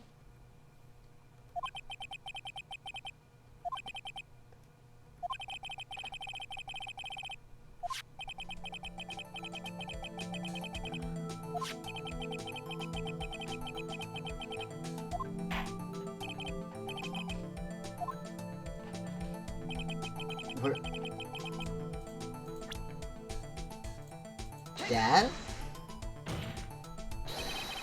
Officer Marshall was standing right here. There, but that's where the victim, Detective Goodman, was. Correct, unless the man wasn't Detective Goodman. I believe the victim in the video is Officer Marshall. It was you dressed up like Detective Goodman. But that's preposterous. Officer Meekins witnessed the detective at the crime scene. Once he saw the man's face, he'd know for sure. May I point out, though, that Officer Meekins did not know Detective Goodman. He also testified about the man's reaction when confronted. When I entered the evidence room, I asked him to show his card, sir. Yes, and how did Detective Goodman respond? He suddenly pulled a knife on me. Something about the officer's story puzzled me. If the man had his ID card, why didn't he just show it? Yes, he would have needed it to enter the evidence room, so he must have been carrying it. Burp. The answer is simple. He couldn't show it. As you can see, Detective Goodman's picture is on his ID card. Oh, I get it. If he showed that, his cover would have been blown. Officer Meekins would have realized the man wasn't Detective Goodman. Do you have anything to say to this, Officer Marshall?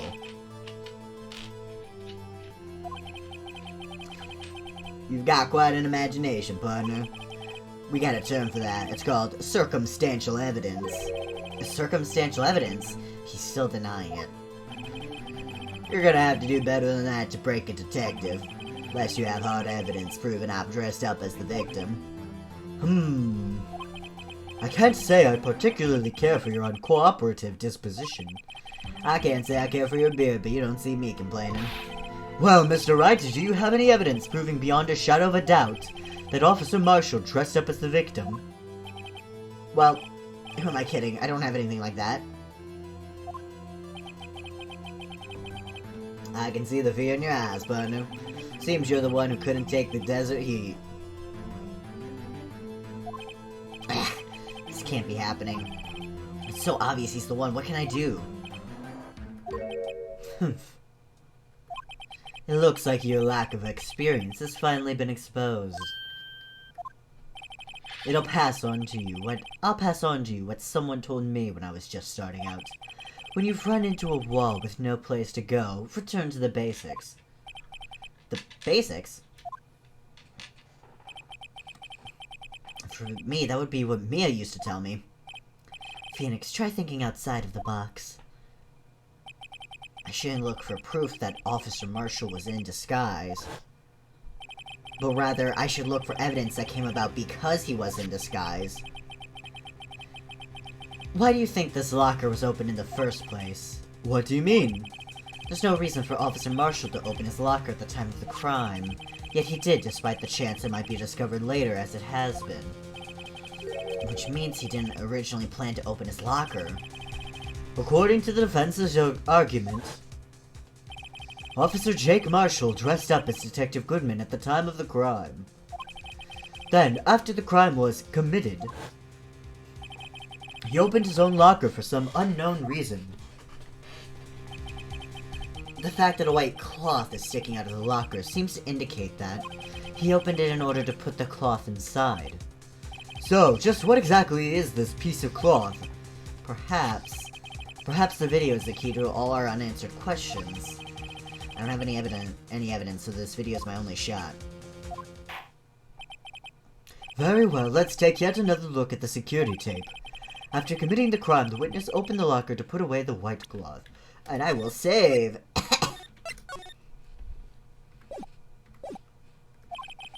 Please, show us why the witness had to open his locker.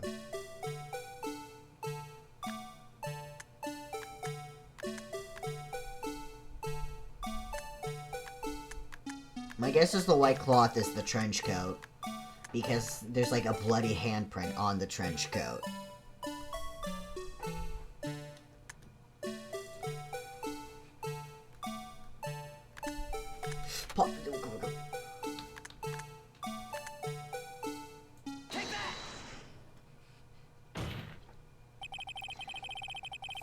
For some reason, you disguised yourself as Detective Goodman and entered the evidence room, though I don't know to what end yet.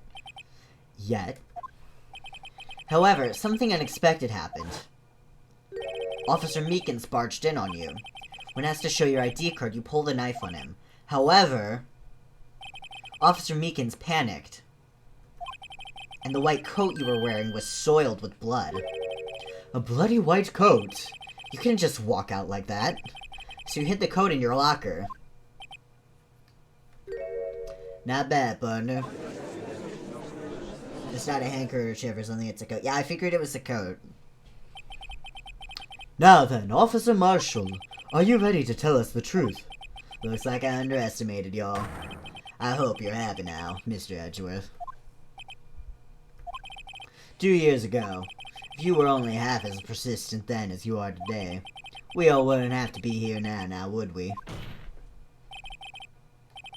Officer Marshall, tell the court what you did, all of it. Alright. Seems the time has come. Take a big sip of water. I had to do it that day. I couldn't just stand by and let it die. I stole the detective's ID and dressed like him. I planned to take out the evidence. I wasn't expecting Officer Meekins. I knocked him out. I managed to escape. I knew which areas wouldn't be caught on camera. There wasn't any murder in the evidence room at 5:15. So the supposed victim was really you. But there's one thing I still don't understand. Traces of a large quantity of blood were found on the floor of the evidence room. If no one was murdered, then how could that be? Officer Meekins managed to cut his own hand. My guess is he's the donor. It was way too much blood for such a small donation.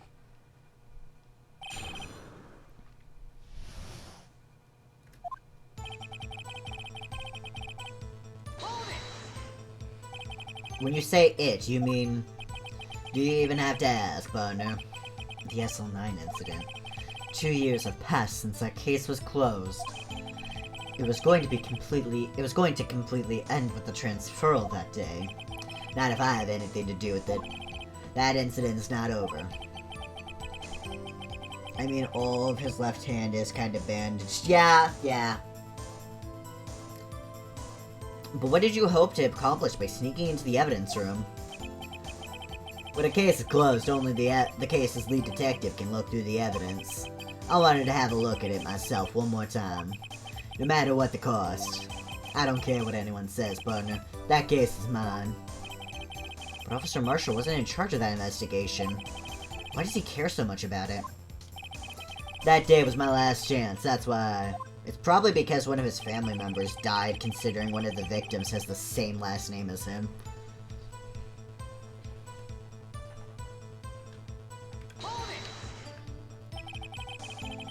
Why'd you disguise yourself as Detective Goodman? If I didn't make it look like Goodman was carrying out the evidence transferal, I'd be arrested for stealing evidence, which wouldn't get me anywhere. So you did it to fool the security camera. And the detective's ID card? I stole that the morning of the incident. So that really was why Goodman started filling out that lost item report. I returned his ID card. I left it on the floor in the prosecutor's office parking lot. The ID card I found was left there by Officer Marshall.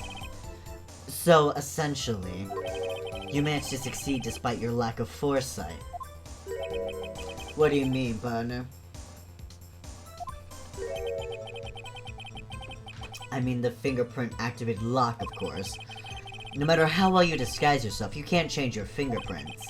Under normal circumstances, you wouldn't have been able to open that locker yourself.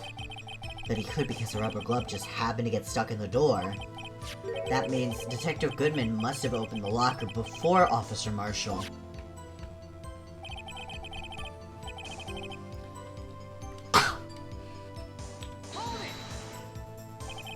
You pulled a knife on Officer Meekins and tried to drive him off?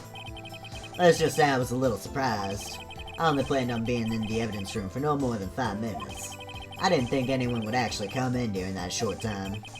Officer Meekins certainly is a 1 in a million type of person, mistaking a detective for an intruder and demanding to be shown his ID. I'll have to think a little more about his raise this year. When did Edgeworth get so much influence? Aw, damn, Goodman kinda clumsy? Yeah. He is kinda clumsy. Anyway, he threw himself at me and I ended up cutting him slightly. I'm sorry it had to turn out that way. With me knocking him out and everything. By the way, what happened to your knife? Oh, you mean this one? I don't know what to say. I see. I mean, yeah, he does carry around a knife. He does carry a knife around. So you knocked Officer Meekins out and...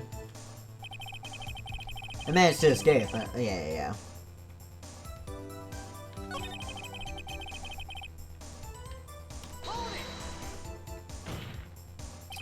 But the blood found at the scene certainly indicates a crime took place. What are you, blind? The victim shown on that tape is me, and I'm not dead yet, partner. So you stole the evidence from the locker. Actually, no I didn't. Why not? When I opened the locker, the evidence was already gone. What? Mr. Edgeworth, where is that evidence? It's still missing, Your Honor. Considering he keeps shaving his beard every second. Yeah, I got so used to him constantly shaving his beard with a knife that it didn't even register to me that, oh yeah, he just straight up has a knife that he could stab people with. Detective Goodman's locker was already empty. Someone else stole the evidence. I had a feeling we'd wind up here sooner or later. Everyone involved here is related in some way to that case.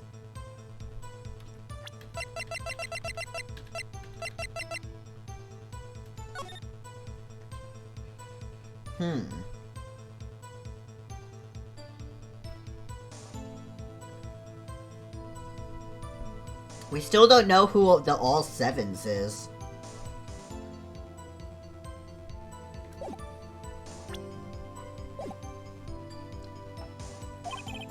I better take another look at the files.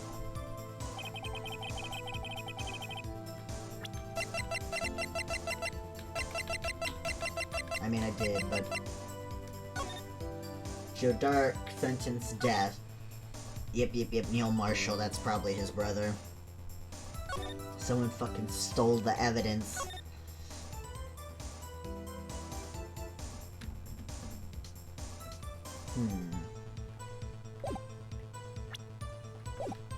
The day I couldn't let it die, I stole the detective's ID and dressed like him. I planned to take out the evidence. I was expecting Officer Meekins. I knocked him out. He managed to escape. I knew which areas wouldn't be caught on the camera. There wasn't any murder in the evidence room at 5:15.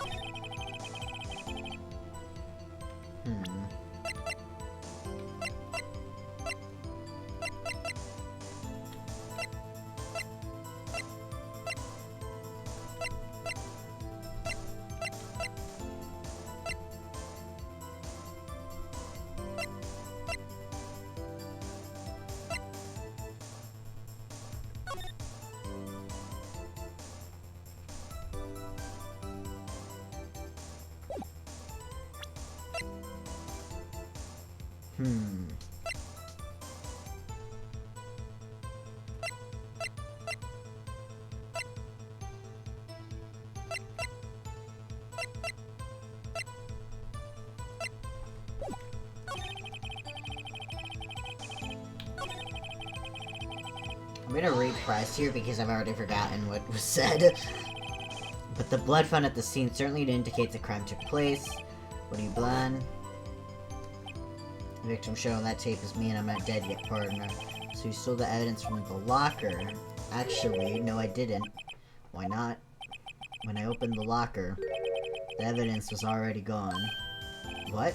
Mr. Edgeworth, where is that evidence? It's still missing, Your Honor. Detective Goodman's locker was already empty. Someone else stole the evidence. I had a feeling we'd wind up here sooner or later. Everyone involved here is related in some way to that case. I'd better take another look at the files.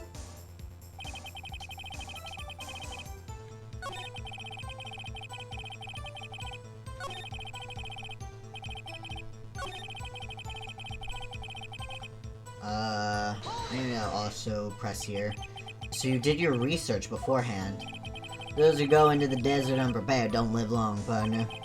I didn't think it would make a difference, though. The security tape is erased every 6 hours. If all had gone as planned, no footage would have been left. However, you bloodied your coat in your struggle with Officer Meekins. Someone was in the security room when I came out. The jig would have been up. I opened my locker and stashed it in there. What was Officer Meekins doing during that time? What else? He was sleeping like a baby. So what you're saying is, on that day... Officer Marshall, may I ask you one thing? Fire away, partner. It's a free country. Just remember, I'm also free to decide whether or not to answer. Why did you do this? Stealing a detective's ID, injuring a police officer. This is no small offense. Moreover, you're an officer yourself. This will have serious consequences. It can't just be forgiven with a simple cut in salary. Not that salary cuts are ever a valid solution. Like I said, this isn't your case. This one is mine. And I'll do anything it takes to get an answer I'm satisfied with. The witness has an unusual amount of zeal. Let's hear more. You know why?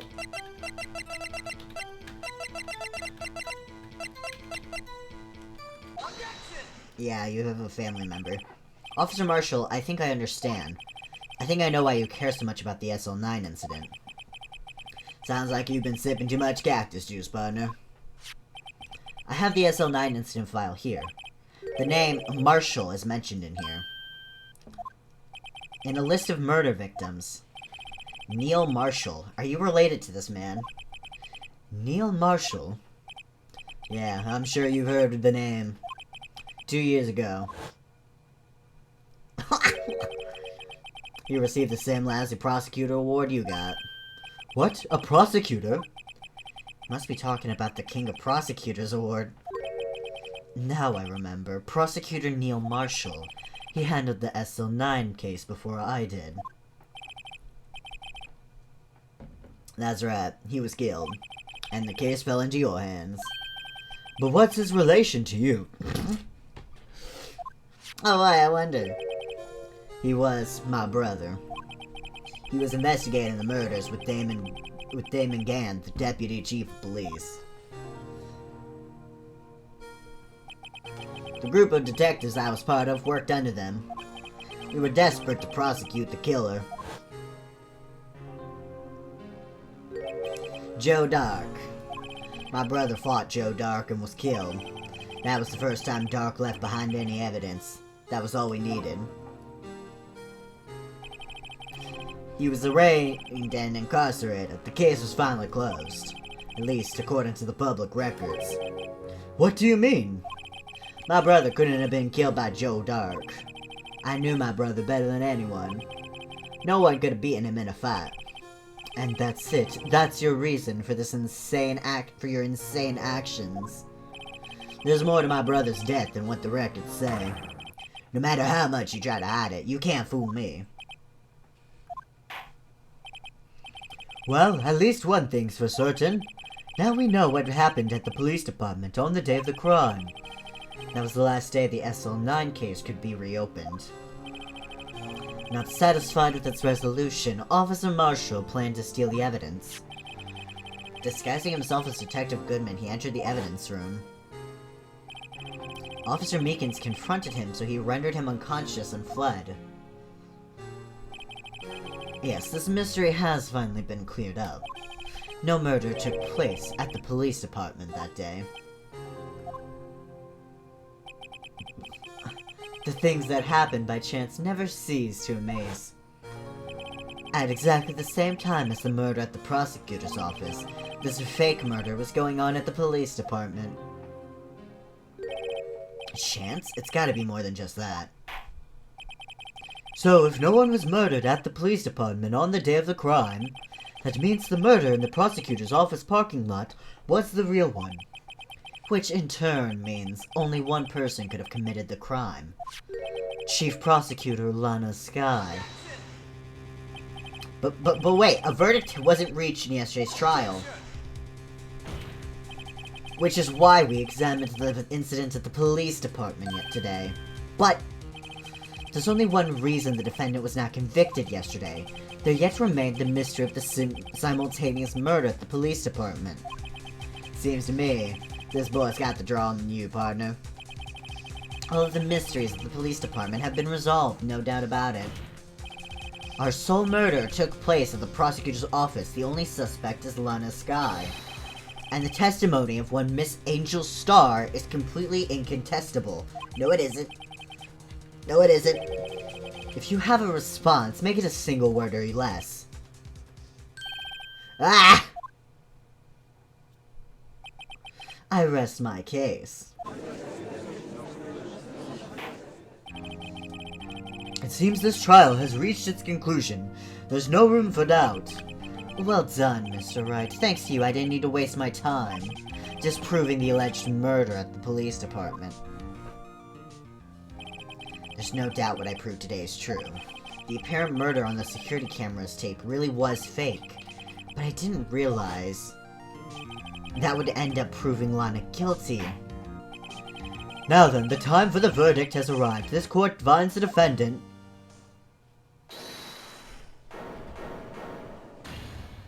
Emma! Your Honor, wait! Emma! The defense is an objection, a scientific objection, right? What do you mean, right? Mr. Wright, are you this girl's guardian? Your Honor, in a sense. Please, Your Honor, all I'm asking is for a minute of your time. Please hear me out. Mr. Edgeworth, please. I don't want to leave any loose ends. You want a minute? I'll give you 3. I was kind of in shock. I mean, finding out the SL9 incident referred to the Joe Dark killings. Now that she mentions it, the names of both Sky Sisters were in that file. That's when I figured it out. I mean, what Officer Marshall was trying to do that day. So I knew his fingerprint had nothing to do with the crime. That left only one thing, the other handprint. You mean the traces of blood found on Detective Gumshoe's locker? But no fingerprints were found on it, right? No, but I examined but I figured if I examined it scientifically, I'd be sure to find a clue. So I ran over there and looked at it again. So did you find something? No.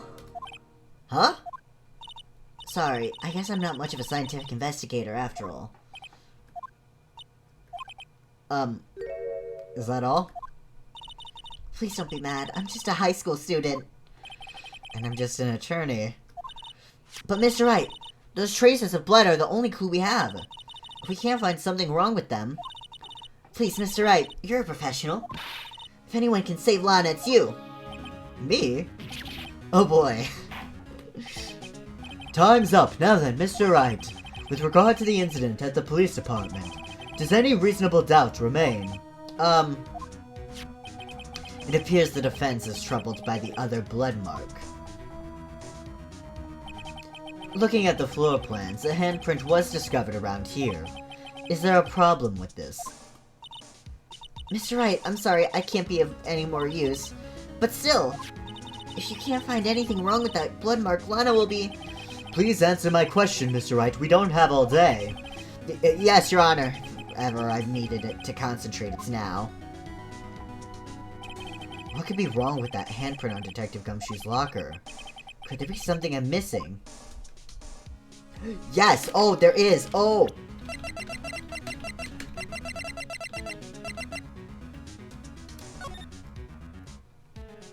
There's no way that handprint could have been put on the locker because the blue badger was in the way.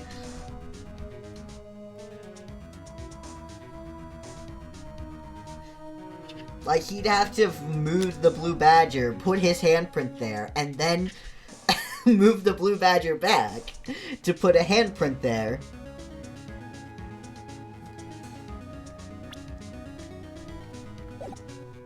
I object. This handprint left at the crime scene clearly shows a contradiction. The only thing that seems clear is your grasping, Mr. Wright. You've been staring pretty intently at those floor plans. Tell me, is there a problem with them? Yes, this is strange. Take a good look at these floor plans. Something is missing. Missing? You mean something hasn't been drawn on there? The blue badger. Yes, something that, when drawn, will completely change the meaning of the blood mark. Let us pray the defense isn't simply trying to buy time. Very well, Mr. Wright. With all this evidence here, there's got to be something I can use.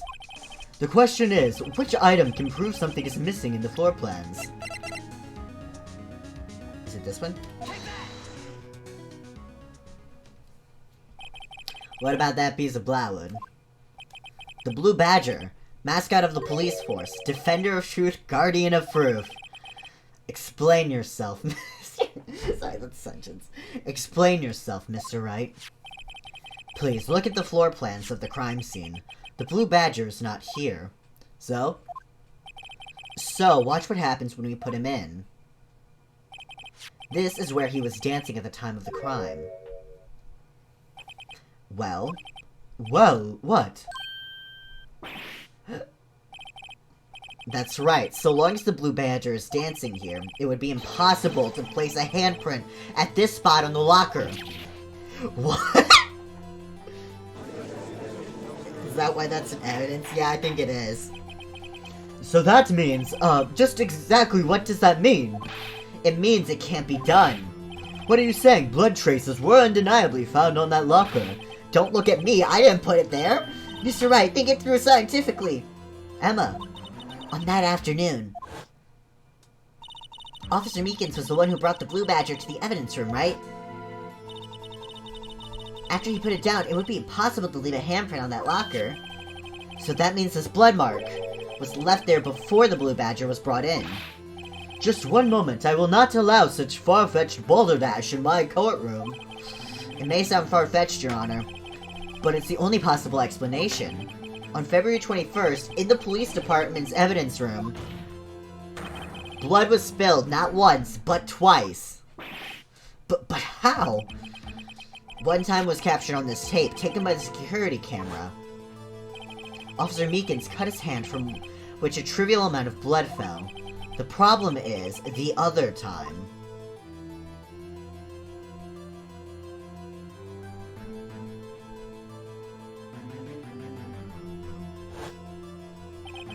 Someone bled prior to the struggle shown on this tape. It had to have been. Oh, that might explain the shoe. Hold on. So that means this shoe, it says it bears traces of blood from Goodman and Lana Skye, but as far as we know, it hasn't been proven besides the blood types matching up. But it's entirely possible that the blood on the top of the shoe might be Meekins, and the blood on the underside might be whoever's blood was spilled before. And that this is the shoe might be from when Marshall, this might be the shoe that Marshall was wearing. Because there's no way those two were not working together. Like, Angel and Marshall had to be working together. It had to have been. It had to have been Detective Goodman when he was really murdered. That's ridiculous. I refuse to accept your absurd claim. The murder portrayed in the security tape has been proven to be a fake. However, that does not explain the blood mark found in the locker. So then, assuming this murder you purport really happened, when did it take place? I demand you show evidence that proves when it occurred. When did the first incident occur? Yeah, when did it?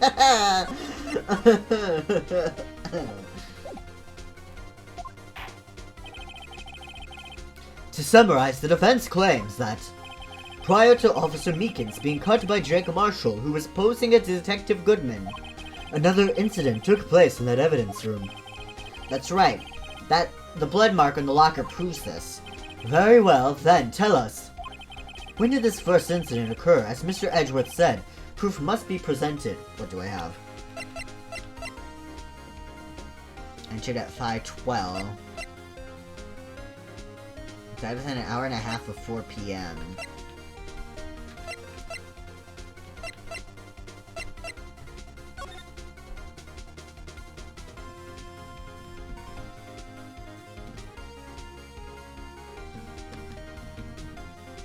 The two times that would have had to have happened would either be at 4:20 or 4:40.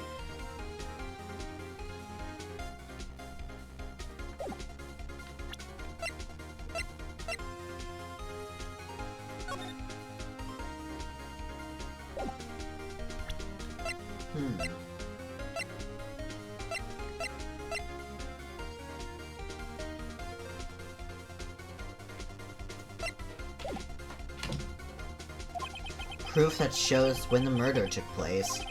There's only one piece of evidence that can show that. Now then, will the defense please present its evidence? What shows when the first crime took place?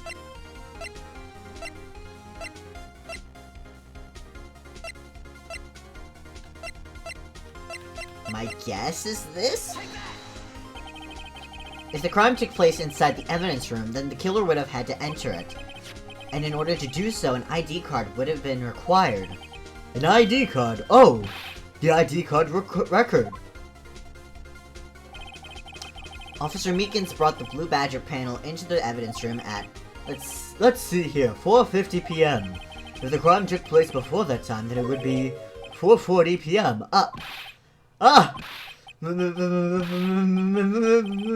Miles Edgeworth! Just what have you done? What?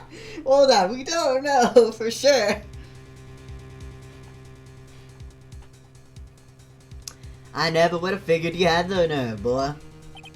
Drop the act, witness. It doesn't take a lot of thought to figure out it couldn't have been me. Nope, I ain't getting it. I'm afraid I don't understand either. It's clear from the luminal test that blood was there. However, when the second crime took place, both Officer Meekins and Officer Marshall failed to notice the blood. That means the blood from the first crime was wiped away by the real murderer. I would have had just 10 minutes to murder the victim, carry his body away, and clean up the blood. Unfortunately, that's physically impossible. That would mean the crime must have taken place before Mr. Edgeworth entered the evidence room. Let's look at the chart again. There's only one other card number remaining. 7777777. Talk about a lucky number. But wait, that doesn't make sense. How could Detective Goodman have entered the evidence room? Since there's no record of his card being used beforehand, he must have entered along with the real murderer. That's the only plausible explanation. He went in with 7777777. Mr. Edgeworth, please look into this ASAP. Find out whose ID number is 7777777. That's 1 7 too many, Your Honor. Unfortunately, I'm unable to look up the owner of that ID card. At least, at present. What? Explain yourself, son. The ID number 7777777 belongs to someone of the rank of captain or higher. Someone who is a so-called executive officer. We don't have the authority to inquire into such a person's identity. It's Damon. But that's ridiculous. Just how... I'm not finished talking, Mr. Wright. There is one situation in which we can be granted such authority. If an official charge filed against an executive is accepted. An official charge? You're all alike, aren't you? With your cover-ups and your forgeries. That's how the prosecutor office operates. I take pride in my work, Officer Marshall. I would appreciate it if you would keep your slander to yourself. Slander isn't... Okay, let me ask a question. Yes? No, not to you. To her, the defendant sitting over there. Your own little executive. Lana? Don't be stupid. She's been charged with murder. Of course, we've looked up her ID number, and it's not 7777777. Don't blame me for a fool, partner. That's not what I want to ask. All I want to know is one thing, about that incident. The SL9 incident? Answer me this, Chief Prosecutor. In this trial 2 years ago, did you really only use legitimate evidence?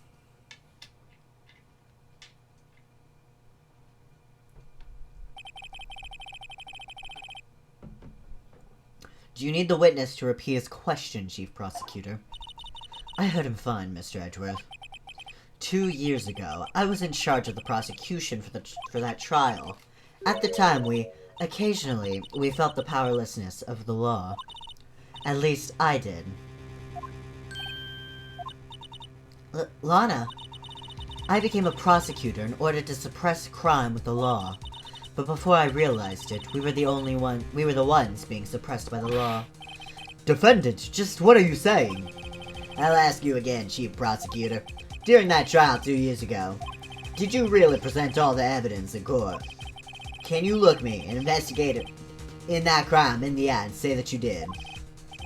Chief Prosecutor, you didn't. I don't have to, Officer Marshall. Why won't you answer him? Drastic crimes require drastic measures. That's just the way it is. We did what we had to, in order for him to get the verdict he deserved. But Lana! Even if it involved forging evidence.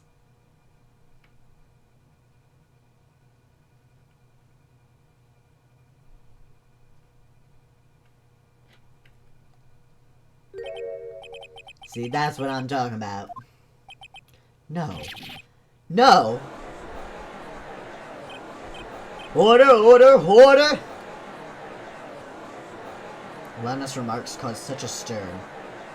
The chaos in the courtroom could not be quelled. The conclusion of the trial would have to wait until the following day. To be continued. I mean, Edgeworth kind of did that too, no?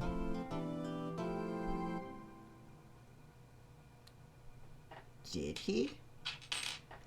Yes.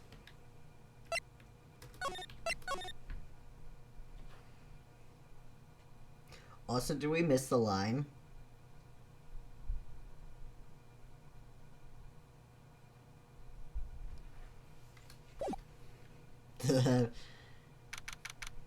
Decky really built up to, like, best line in the game, and then I don't know which one it was.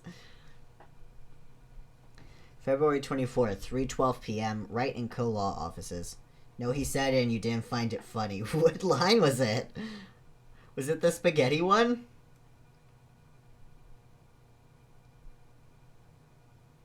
Different humor moment. It was the spaghetti line!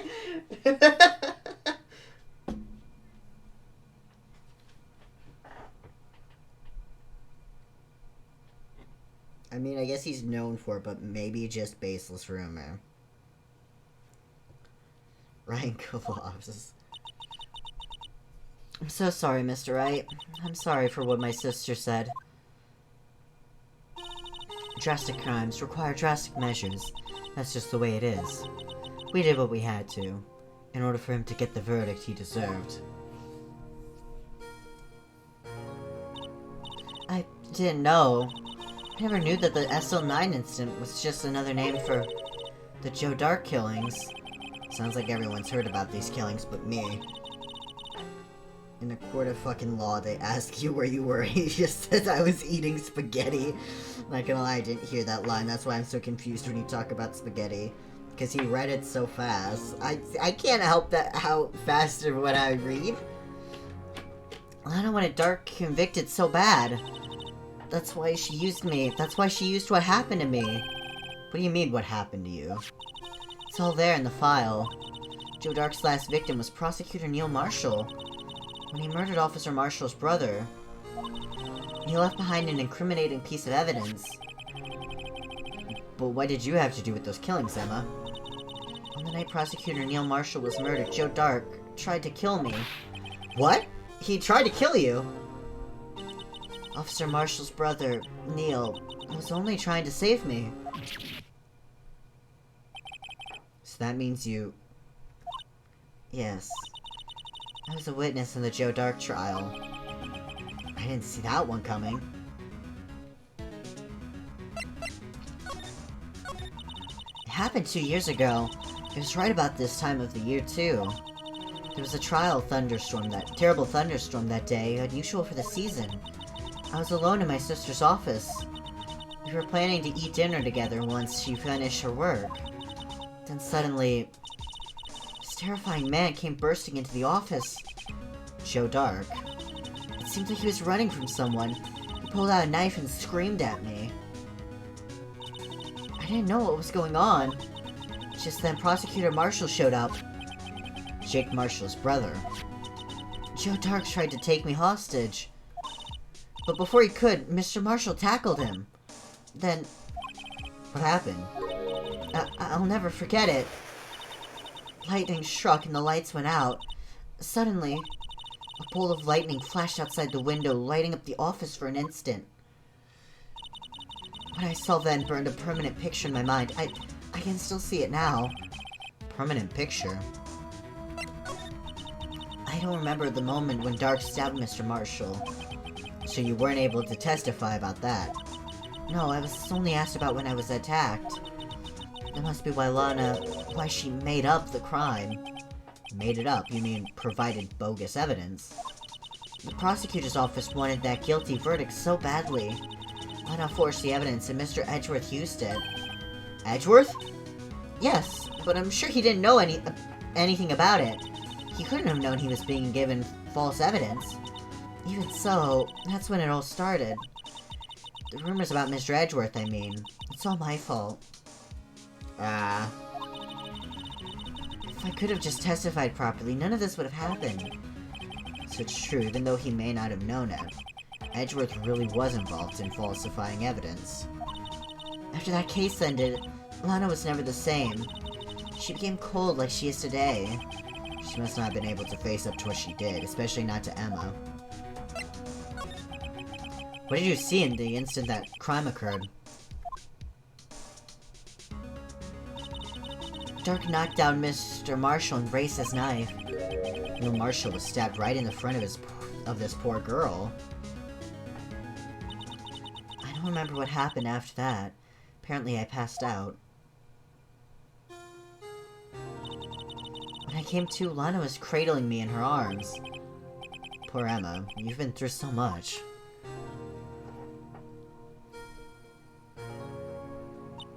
I couldn't bring myself to testify about that instant. I tried, but the words just wouldn't come out. I drew a picture, but it wasn't any good. 2 years ago. You must have been 14. That's understandable.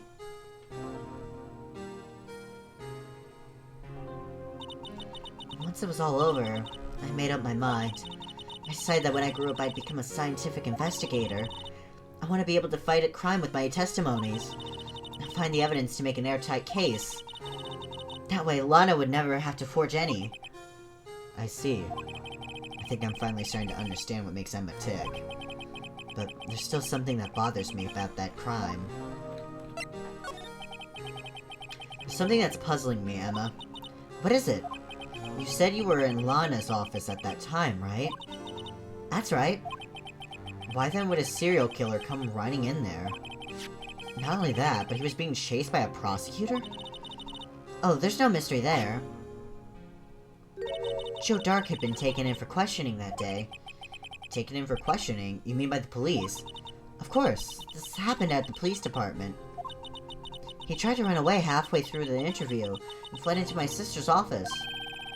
But why did he run all the way over to your sister's office? Because the detective offices in the questioning room are right across from the elevator. Across from the elevator? Lana was the chief prosecutor, wasn't she? No, silly, didn't I tell you? 2 years ago, Lana was a detective. She was the best in the entire force. What? That's news to me. After the Joe Dark case, she was transferred to the prosecutor's office and made chief prosecutor. Lana used to be a detective. I better have another talk with her. Oh. Okay.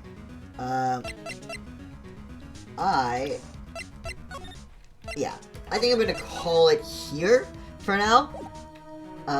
Just because I'm sure, yeah, just because it's close enough to 11:30. Ooh. I gotta, I gotta say, I definitely was not expecting the fucking, like, that, like, Emma was, like, part of the, like, original trial at all. But that is interesting.